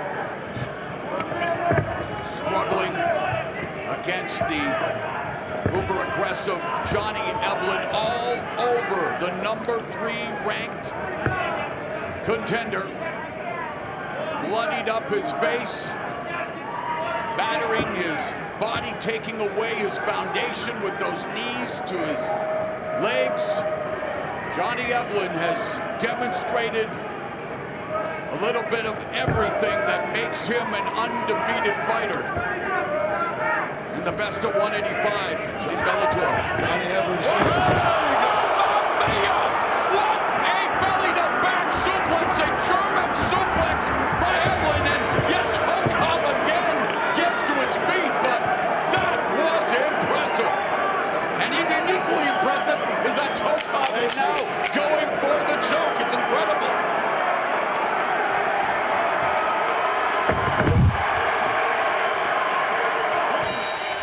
Fans appreciating what they've witnessed through 5 championship rounds. Ladies and gentlemen, having gone the distance in this world title fight, will go now to your 3 judges at cage side. Your first, Chris Crail, scores the fight 50-45, while judges Ron McCarthy and Elliot Kelly both see it the same, 49-46. I'll have it for the winner by unanimous decision, and still Bellator middleweight world champion Johnny the Human Cheat Code Eblen. And Johnny Eblen now stands alone at first for the longest active win streak in Bellator, with 9 consecutive wins and a successful first middleweight title defense. Let's go to Big John. Ladies and gentlemen, I am here with the middleweight champion of the world, defending that title, Johnny Eblen. You look fantastic, and you just kept building the momentum throughout this fight. That's just how I fight, John. As the fight goes on, I get better. I just keep fucking getting better. I'm the real king of cardio. Colby Covington ain't shit. I don't even know who that is. So what I... Facts, fuck that guy. Look, that's 2 impressive performances in a row. One against a guy that had over 50 fights, another guy now at 33. Who is it that deserves a shot at this belt? Hey, it looks like Mousasi and Edwards getting after it in May, I think. May in Paris. Looking like a #1 contender fight, so I'll take the winner of that. Sounds good to me. Congratulations on a fantastic performance. Ladies and gentlemen, give it up for the Human Cheat Code. Thank you, LA. You guys are awesome. Give it up to me, baby. Let's go. Johnny Eblen.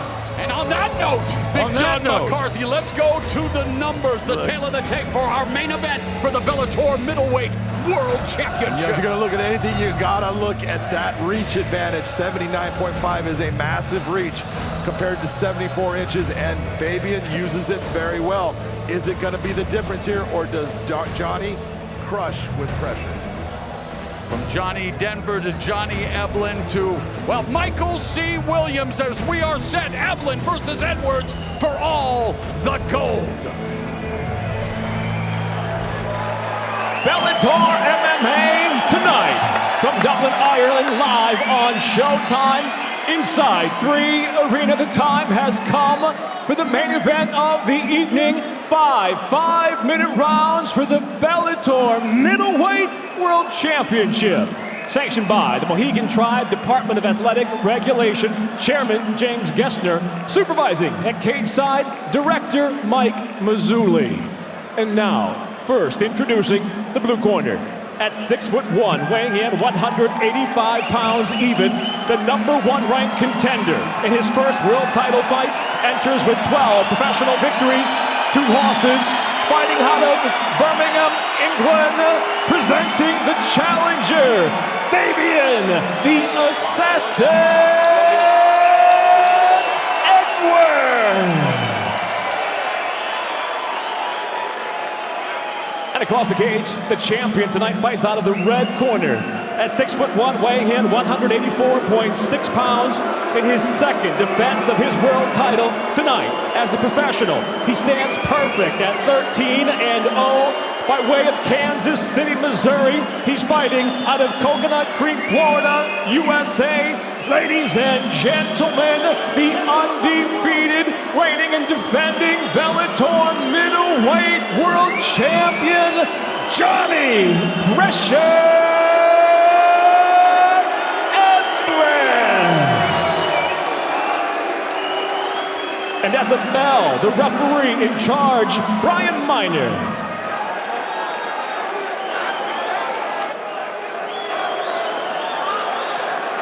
Gentlemen, went over the rules. This is for the title. Fight hard. Keep it clean. If you want to touch gloves, do it now. Get back to your room. Corners. The champion Eblen blending his boxing with his wrestling. He told us he's going to rearrange Edwards' fist with his face and take that belt, the Bellator Middleweight Championship, back to America. For Fabian Edwards, he feels, well, he's going to put the roar in his last name, but he doesn't think it goes the distance. He thinks he finishes Eblen in round 2 or 3. We will see. We will see. Ready? Ready? Fight!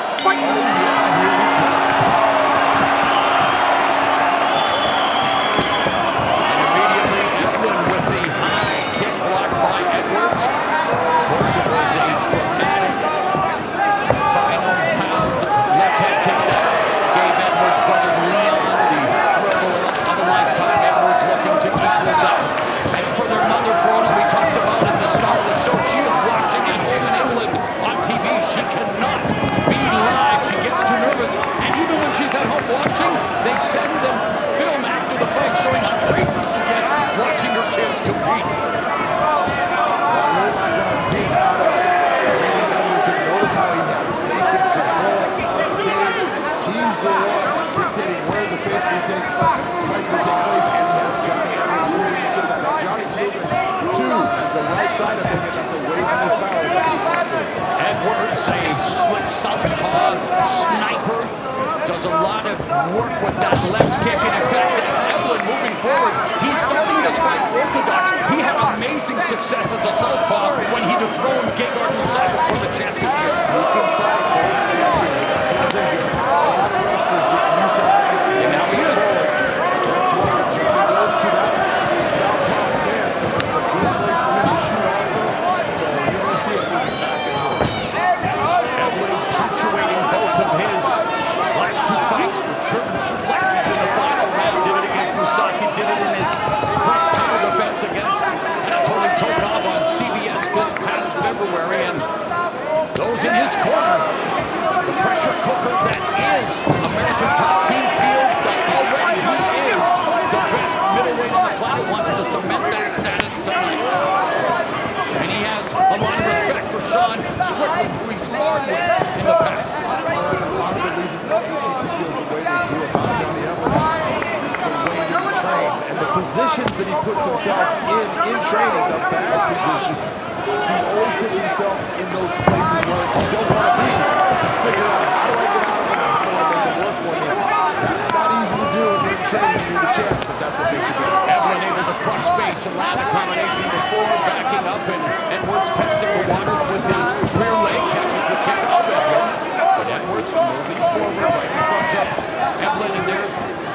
The jab from the southpaw. Midway point of the first round scheduled for 5. Starting kick by Edwards. Nice right hand as a decoy looking for the takedown. And Eblen trying to take Edwards off his feet. Edwards, of course, improving his wrestling and his anti-wrestling. And he worked on it, John, after his loss to Austin Vanderford. And since then, well, 3 consecutive wins, and we've seen a marked improvement in his offensive and defensive wrestling. Absolutely, that's one of the things that made his brother change levels as far as a fighter, was his ability to all of a sudden start to wrestle, not only be a defensive wrestler, make it part of his offensive game. And Fabian has done that. Eblen putting the pressure on Edwards, putting all of his weight around the fence. There's a knee and the elbow on the break. So is Eblen taking a page out of Edwards' book. As the break off the clinch, lands the elbow. Another kick by Edwards. Lead hand back. That was a very nicely placed elbow attack. You always want to leave that on the exit, leave them with something to remember.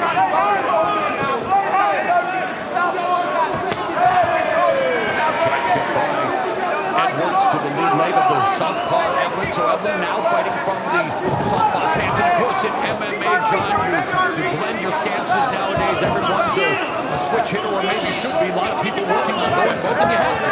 Yeah, under a minute left to go. You know, anytime you have that lead leg is what's going to be attacked. And it can only take so much before it starts to alter your movement, your balance, and everything. So you've got to be able to switch things up.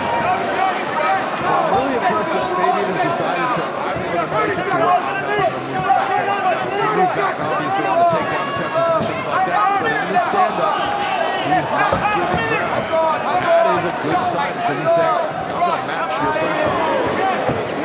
Less than half a minute remaining in the opening round. Eblen, a stand-up wrestler at University of Missouri, producing Bellator champions Ben Askren, Michael Chandler, Strikeforce UFC champion Tyron Woodley, now Bellator champion Johnny Eblen. But Eblen 0 for 2 in the takedown department as we close out the first round of this Bellator middleweight championship fight. And a body kick in the left hand from Edwards at the end of the round. The bell of round 2, we take a look at the unofficial statistics. Edwards comes out fast in that opening round. Again, we mentioned over 2 in the takedown department for Eblen, although Big John McCarthy scored a 10-9 for Eblen. And he did have the advantage in terms of the strikes that were landing. And why did you end up giving him the 10-9 round? So, honestly, it's all based on volume. It was just more volume by Johnny Eblen over. Standing in pressure and having aggressiveness is great, but you gotta throw shots. Fabian just needs to up that volume that he's putting out, which he seems to be doing here at the start of the second.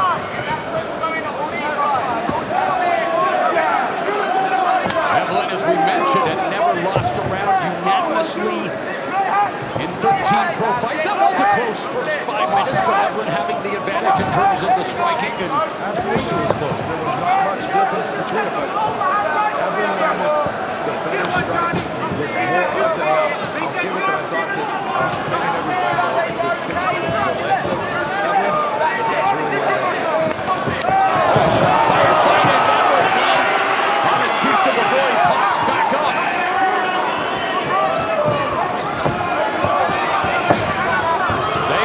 Edwards said he was going to put the war on his last name, and there was a quick striking exchange, heavy shots, but then Eblen closes the distance and puts Edwards against the fence. And key to victory, you don't want to be against the fence against a guy like Eblen. And now Edwards on the break with the elbow strike.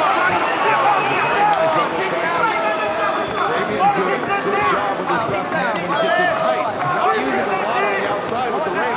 He gets him tight, he's landing good shots to the body. That was a nice elbow strike. Oh, and that was a nice straight right left hook combination by Eblen, and he closes the distance and now finding the range. Lands again, although Edwards taking some steam off of that shot, and Edwards goes back to the kicking department. And he told us that he was going to use a cavalcade of kicks. He felt that Mousasi and Tokov didn't kick enough against Eblen. That may be because, yeah, again, standout wrestler, University of Missouri, where injuries derailed his championship aspirations. Yeah, when you're talking about facing a wrestler, you have to be very careful where you kick and when you kick. Because being on one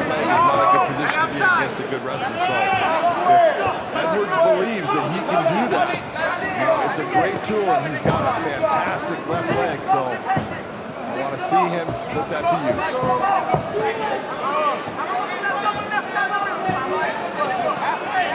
Edwards, who loves to launch those powerful left kicks.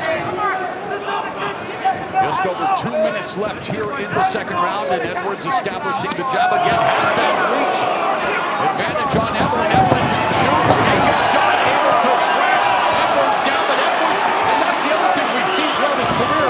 Edwards, as Eblen looks for the mount return, Edwards does a good job of once being taken down, getting back to his feet. Well, he popped right to his feet on that. That was an absolute display of athleticism by Edwards, because he was put down, and it was a driving tackle, double leg, and he got right to his feet right away. Still in a position for Eblen to take advantage of this, but great athleticism and way to just make it happen. And Edwards sending a message to Johnny Eblen by getting back to his feet following that takedown, and now making sure that he goes to stay in a vertical position despite being pinned against the fence. And this is where Eblen's going to unload and lands a nice combination. Well, he was pinned against the fence right in his corner, and so that helped him a lot because he had his corner telling him that he has to go through to get free from Eblen. Johnny Eblen, blood on his face, has showed up his striking at American Top Team. We talk about and he tells us how he has been able to put together his boxing and his wrestling to make himself a full-fledged mixed martial artist. And when you work under the tutelage of guys like Mike Brown and King Mo, you are under a very, very erudite learning tree. Let's not forget the training partners. Right now, it's looking like all this pressure that you're getting from Johnny Eblen in this round is starting to have an effect. Fabian started taking a big deep breath. He needs to find a place to be able to catch that win.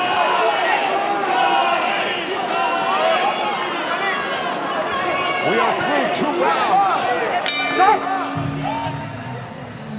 Here's Eblen inside, right against cage. There's that elbow that caused the cut. You see him out right away. He wipes at it. Look at, boom, right there. And it's just a slicing one. Doesn't hit super heavy, but enough to cut Johnny Eblen. We'll see if that ends up having any effect in this fight. Here tonight in the biggest fight of his life. And immediately, Eblen, living up to his new moniker, Johnny Pressure, goes back to putting the pressure on Edwards. There's the counter-striking ability of Edwards. There's that left hand. We're talking about it. Here he goes down. Edwards goes down. Johnny Eblen putting on the pressure on the ground and pound, looking to finish it.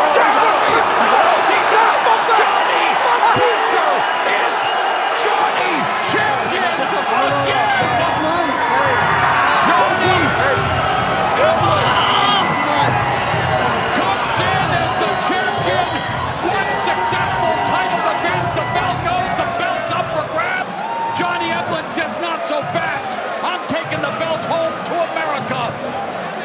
Thank you. And what a sequence, because as we will see, Big John, it was Edwards that took the fight to the end. And now it's the brother Leon, unfortunately, as he takes umbrage with the jubilation, but a huge win for the champion as Johnny Eblen improves to 14-0 with his 6th KO victory. Well, we talked about there was no love lost in these guys. But let's take a look at the sequence here. Eblen gets hit with a beautiful left hand. That's what we were talking about right at the moment when all of a sudden that right hand finds the mark on the chin of Fabian Edwards, and he goes to try to defend. But right away, Johnny Eblen lands another right hand. That elbow strike and that right hand. And the eyes say it all. Absolutely. For Fabian Edwards, and what a shot by Eblen, the power, and yeah, he lives up to the moniker, John. Johnny Pressure. I don't know if they should go back and reset it. That was a nice, beautiful shot right there that you saw by Jonathan, putting him down, and then the ground and pound going after him. He is shot his opponent. Exactly. You're going for that finishing sequence. There's that elbow right there, right to the temple. That's what puts him out. The elbow was the key. That's what hurt Fabian Edwards to the point he was done. He came in with those at ATT proclaiming him as the best middleweight in mixed martial arts, and in doing so, he now takes himself to the next level, because not only did he win, he won in super impressive fashion, overcoming that nasty gap, that adversity, and he closes the show like you always want a champion to do, and sends, well, some of the crowd home happy. A lot of Fabian Edwards fans in attendance, of course, from England, but John overcoming that cut and proving to be a cut above here tonight. He absolutely did, and that is a monster cut. Luckily, it did not bleed a lot. It didn't really have an effect in the fight, and a beautiful job by the cut man who took care of that, was able to make it to where that was not an effect in the fight and stop it.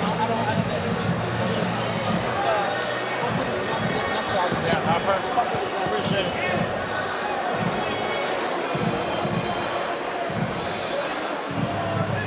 Ladies and gentlemen, inside the Bellator cage, it comes to an end. 21 seconds into round number 3. The winner by knockout, and still the undefeated Bellator middleweight world champion, Johnny "Pressure" Eblen.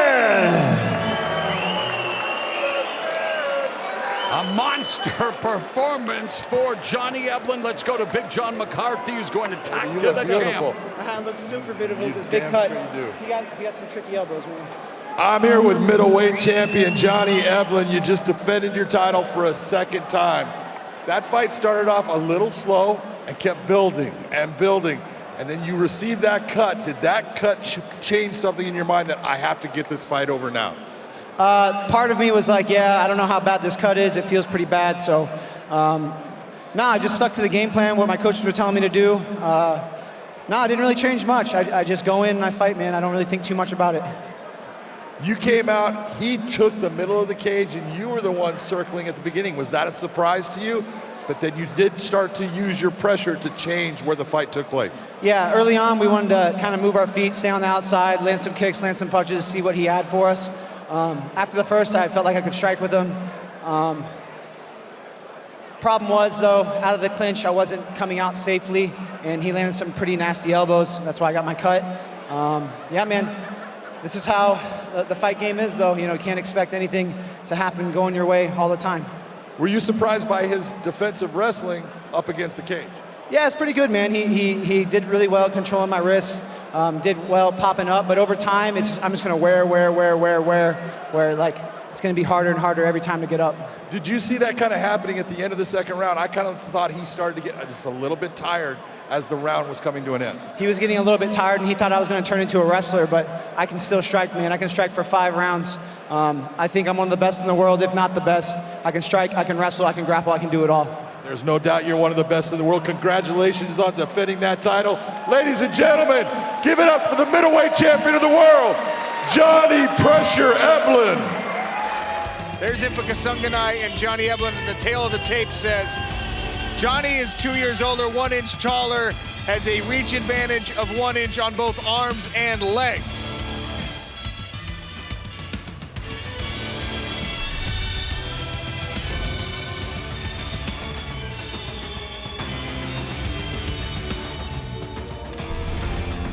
All right, keys to victory for this one. For Kasanganay, he's got to defend the early takedowns. That has to be expected.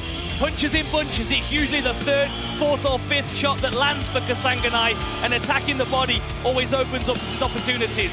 For Johnny Eblen, if he can trap Kasanganay against the fence, he can nullify some of that movement. Punching into his takedowns will make it easier to get that clinch, and the body lock takedowns, when he can keep returning his opponent to the mat, is when he is at his most exhaustive.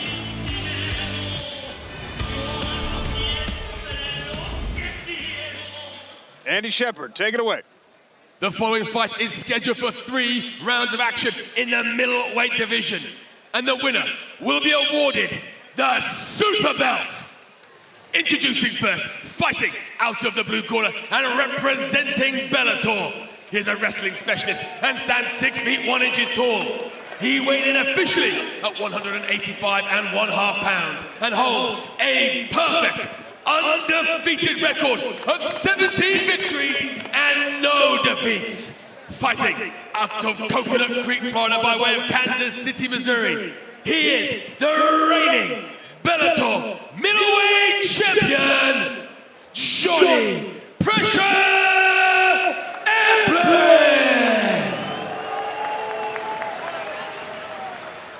And his opponent fighting out of the red corner and representing PFL. He is a striking specialist and stands 6 feet tall. He weighed in officially at 185.8 pounds and holds a record of 15 wins and 3 losses. Fighting out of Deerfield Beach, Florida, he is the 2023 PFL Light Heavyweight Champion, Chilobo Impa Kasanganay!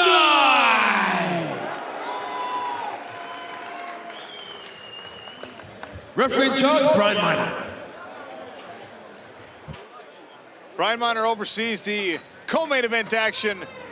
Chilobo Impa Kasanganay in the yellow trunks. Johnny, you ready? Impa, you ready? Johnny Eblen in the white. Right to the center of the smart cage. 2 incredibly fast fighters here. Kasanganay coming back down to middleweight. Drives behind a hard right hand. Eblen stays out of the way. Inside kick. The thing I like about the way that Kasanganay moves forward is as he's punching left to right, he's bringing his feet with him, which means that when people level change, they level change onto square hips, making it a lot more difficult. Oh, that's a nice single leg. Look at that. Single leg and turns the corner. Look at that. Eblen heavy on the legs. But let's see what Impa's going to do here, guys. Something tells me he's going to do whatever effort and work as hard as it takes to get back up to his feet. And that does change things. A wrestler's got to have a couple of moments on top just to catch his breath. And this is something that was so interesting about his championship bout. Impa Kasanganay was able to defend these takedown attempts. Now, it was Josh Silveira, not Johnny Eblen, but he defended them and never really got fatigued, never got worn out by it, and continued to explode in these situations. There he works back to an underhook and goes chest to chest. He's not all the way out of trouble yet, but he's on his feet. Notice this frame. Everything's right here. Everything's right here by Impa. He did a great job there of digging that underhook back into place. You always want to be facing Johnny Eblen if you have to clinch the guy, because as soon as he gets that body lock from behind, you're going for a ride. Oh, that was a good knee. And Impa's not rattled.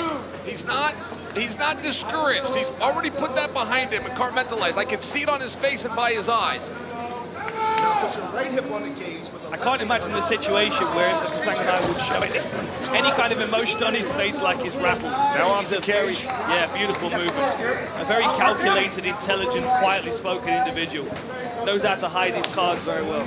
But did eat a couple of elbows in that scenario. Johnny said that would be part of his game plan as he switches stances and avoids the combination from Impa.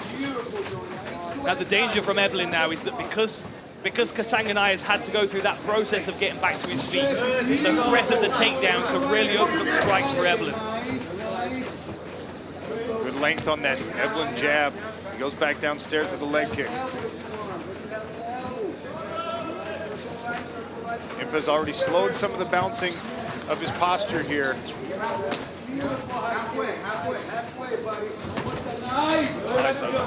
And we've seen this theme earlier tonight. The offense from Eblen right now, stymieing some of that offense. We finally see Impa able to unleash a combination. When you force a fighter to stay on the defensive, you don't have as much to worry about coming back. Front kick almost to the forehead there of Eblen. That was a beautiful little step to the side from Kasanganay. Nice right hand. I wonder what the lasting impression in Johnny Eblen's mind was of that first clinch, that moment.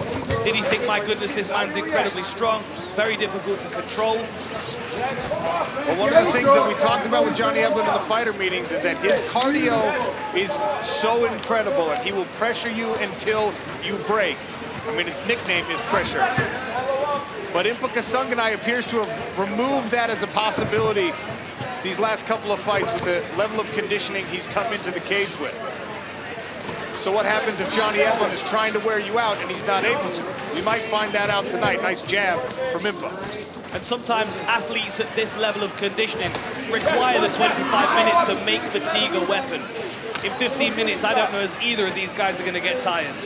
I think Johnny did come away with some respect for Impa's grappling. I don't know that he's going to clinch him or be in a hurry to exert that kind of energy if he feels he can get some moments right here in a pick'em contest. Twice now we've seen Impa catch Johnny coming in with hooks. Once with the right hand on the sidestep, just then on the left hand.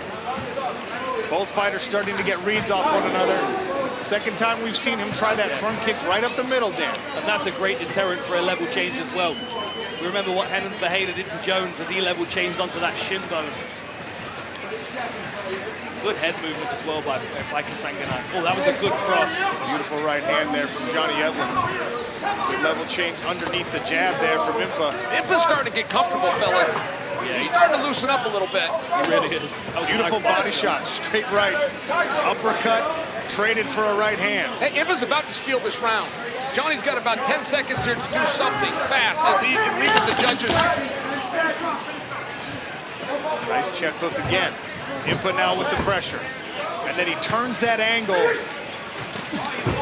knee attempt there from Impa. He might have just stolen that round, guys. Yeah. Impa trying to steal it. He knows there's not a lot of time left. Look, I'm not saying it landed or hurt him. I'm saying what did impress the judges. Impa began to take over that round. Even had a body shot or two. He was also gaining ground, right? Perspective number one is damage, but number two is control.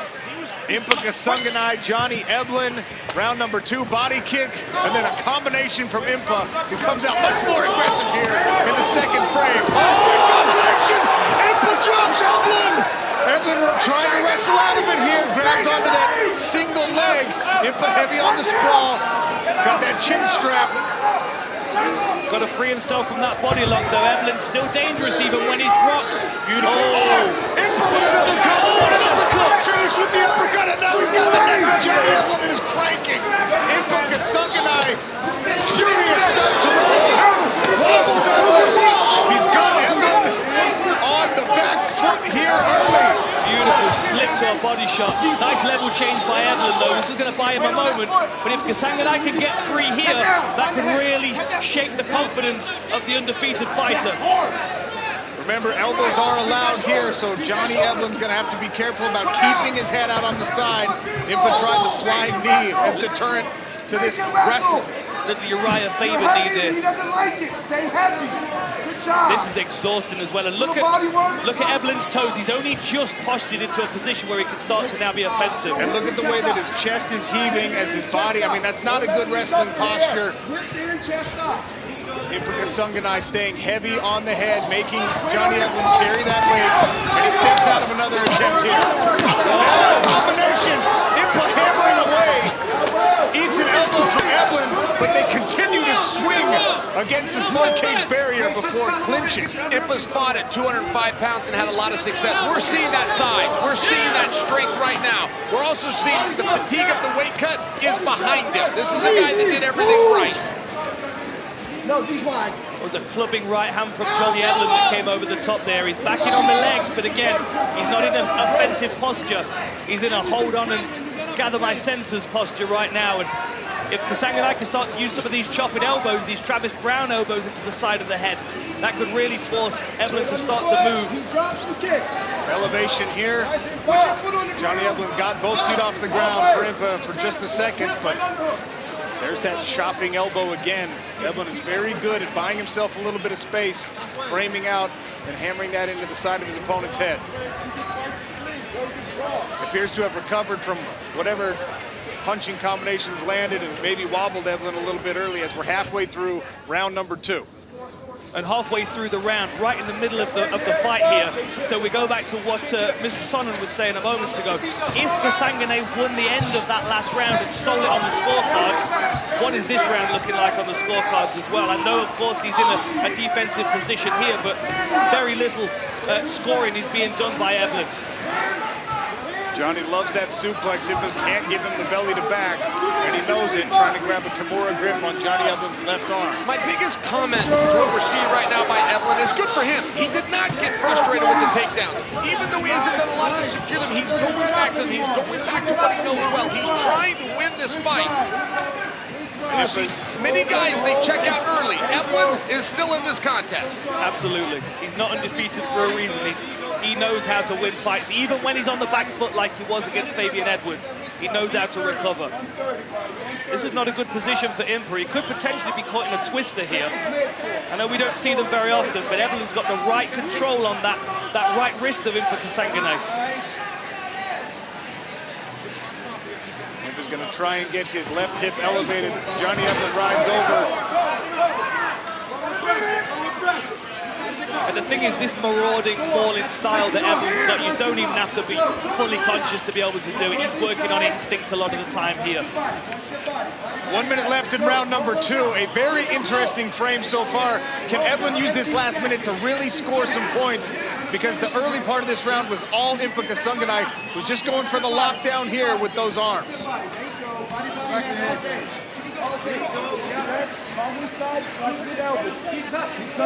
You get the feeling that Kasanganay feels like he's doing enough already to win this round? Well, you can't ever feel that way, but maybe conserving some energy, because look, we're seeing him, the mouth is actually open. He actually is breathing hard here as Johnny Eblen advances position and goes to work with his left hand. Yes, keep doing that, yes, keep doing. And it's interesting math, isn't it?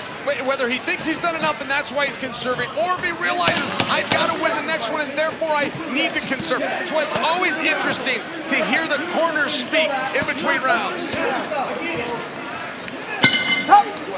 Look at the fast hands of Impa Kasanganay, as well as the head movement. We can't understate the effectiveness of his ability to move his head out of the way, even in these pockets when he's trading, landing power shots. I mean, any one of those fights could have been a fight ender. Just not quite landing clean enough to put Eblen down. A beautiful uppercut, really well timed there.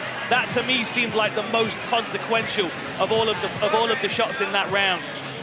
And here's a takedown attempt here from Eblen, who scrambles and scrambles to keep a hold of Impa Kasanganay, who gets a little bit of space to open up with a flurry. Both of these guys a little bit labored though here, I'm seeing. They've been working really hard for 10 minutes. And there's the beautiful body lock takedown from Eblen. Clamps onto the back of Kasanganay. He was able to maintain that position for a good part of the rest of that round. What an incredible recovery from Johnny Eblen in the second part of that round. But again, was it enough to sway the judges in his favor after being knocked down? Third and final round here. PFL versus Bellator champs. Impa Kasanganay. He keeps doing that. Eblen standing from a southpaw stance. He's throwing a big left hand, and Kasanganay is weaving underneath it and cracking him in the head with a counter shot. And look at the recovery from Impa. Mouth is closed again, breathing through his nose. He sees the swelling under Johnny Eblen's eye. He sees the heavy legs. Nice jab, good movement there from Impa to stay out of range. Really impressive performance from both of these fighters, and that's exactly what we thought we would see. I would be so curious amongst the athletes how they think the fight is going. Does Eblen believe he needs this? Does Impa believe he needs this? Are we trying to beat each other still, or are we just trying to run out the clock? It's very interesting to me, the psychological side going on in this match right now. We saw Impa Kasanganay in our PFL 2023 season. His left hook is a formidable weapon, and he's landed it several times on Johnny Eblen, who wears it and continues to come forward. Leg kick there. Traded for a couple punches, though. Might not be the winning formula for Impa Kasanganay this late in the fight. He left his head on the center line for that calf kick. I feel like he came off on the worst end of that, especially on the judge's perspective. Sweeping right hand landed there for Eblen. Eblen still bringing his feet with him when he throws those punches. Nasty combination here from Eblen. Best punch for Eblen so far of the fight. Good jab. Impa's not fighting with an urgency. There's two reasons why. Possibly he's fatigued and can't. Possibly he thinks he's up 2 rounds to none. I'm only sharing that with you because it could be at any moment now. Impa puts his foot down and tries to steal some points, but he hasn't done it in this round yet. He went for the body shot there with the uppercut. Johnny made him pay with the left hook. Both men scoring in these combinations and these exchanges. Nice movement there. Good slip and rip from Impa Kasanganay. Look at the right eye of Johnny Eblen. Jousting jab from Eblen and right hand behind this time. This is a much better round for Eblen, this is. Even though he's taking some shots moving forward, he is scoring and he is bullying Impa Kasanganay's moment with pace. Now Impa offers one back and circles out. Impa on the back foot right now. Johnny Eblen, this is the pressure that he talked about. Yeah, you're seeing that conditioning. You can see it on his face. You can see it by the way he's breathing. Eblen is back into the contest. More than halfway through the round, right around 2 minutes left. I love that rollout that he's doing underneath the right hand. He's used it several times already in this fight.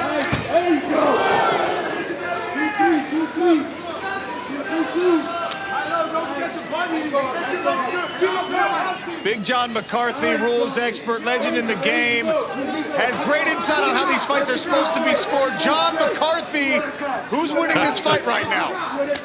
I'll tell you what, this fight is anybody's fight right now. You can sit there and say, Impa hurt Johnny in the second round. I'm going to give him that round. I don't care how much Johnny did in coming back. But the first round I was going to give to Johnny Eblen. So right now, this is anybody's fight. And a huge takedown here with 90 seconds remaining in round number 3. In a razor-close fight, the wrestling for Eblen really comes into play. Controlling that bottom leg of Impa Kasanganay. He's got to find a way to get that back to the mat if he wants to stand up. Impa was even thinking reversal there. He tried to pull those hips on top. I think he tried to boss that a little bit too much power. This is much better, but he has given his back. He needs to get that left elbow inside the crook of Johnny Eblen's elbow and turn to face him.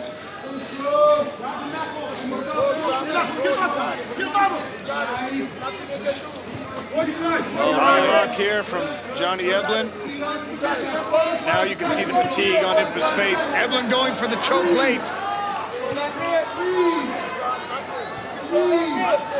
Kasanganay looks like he's safe, but he's still not a good position to be in from a scoring perspective. And as you said, Chelsea, there's no real urgency from Impa this round. Eblen's got himself into a very good position. You know, the fence is such an interesting component to this sport, by the way. It will always help one guy, it will always hinder one guy, but it all depends on the position. They can trade that fence back and forth. A late surge here from Johnny Eblen with the right eye swollen shut, showing you why he is an undefeated mixed martial artist. Impa flailing away. Elbows landed there from Kasanganay, and they hammer away to the final bell. What an incredible fight between these two monsters. Really fantastic performance from both of them, to be honest. I would love to see 2 more rounds of this one. If these guys ever get a rematch, it's got to be at 25 minutes. Ladies and gentlemen, after 3 rounds of action, we go to the judges' scorecards. Judge Ben Cartlidge scored this bout 29-28 for Eblen. Judge Mark Collett scored about 29-28 for Kasanganay. And Judge Mohammed Hadid scores about 29-28 for your winner via split decision, Johnny Eblen. Johnny Eblen improves to 15-0.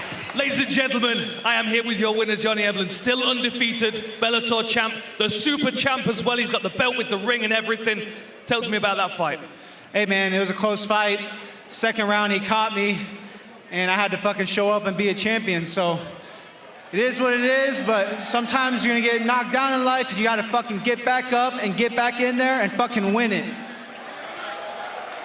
And in that second round where you were taking a few shots, what was going through your mind? Because you were trying to clear your head on the fence, it seemed. Honestly, I was just surviving for a little bit. He caught me pretty good, so I was gathering my wits, and then I was back to dominating the fight. And talk to me about this beautiful belt. It's got a ring on it. Have you ever had a belt with a ring before? Never, and this is gonna hold a special place in my heart, man. This was a tough-ass fight. I'm in fucking Saudi Arabia. Thank you guys are amazing. And fighting in the middle of the desert outside, different time zone. Man, this is crazy, bro. I can't believe I'm here right now.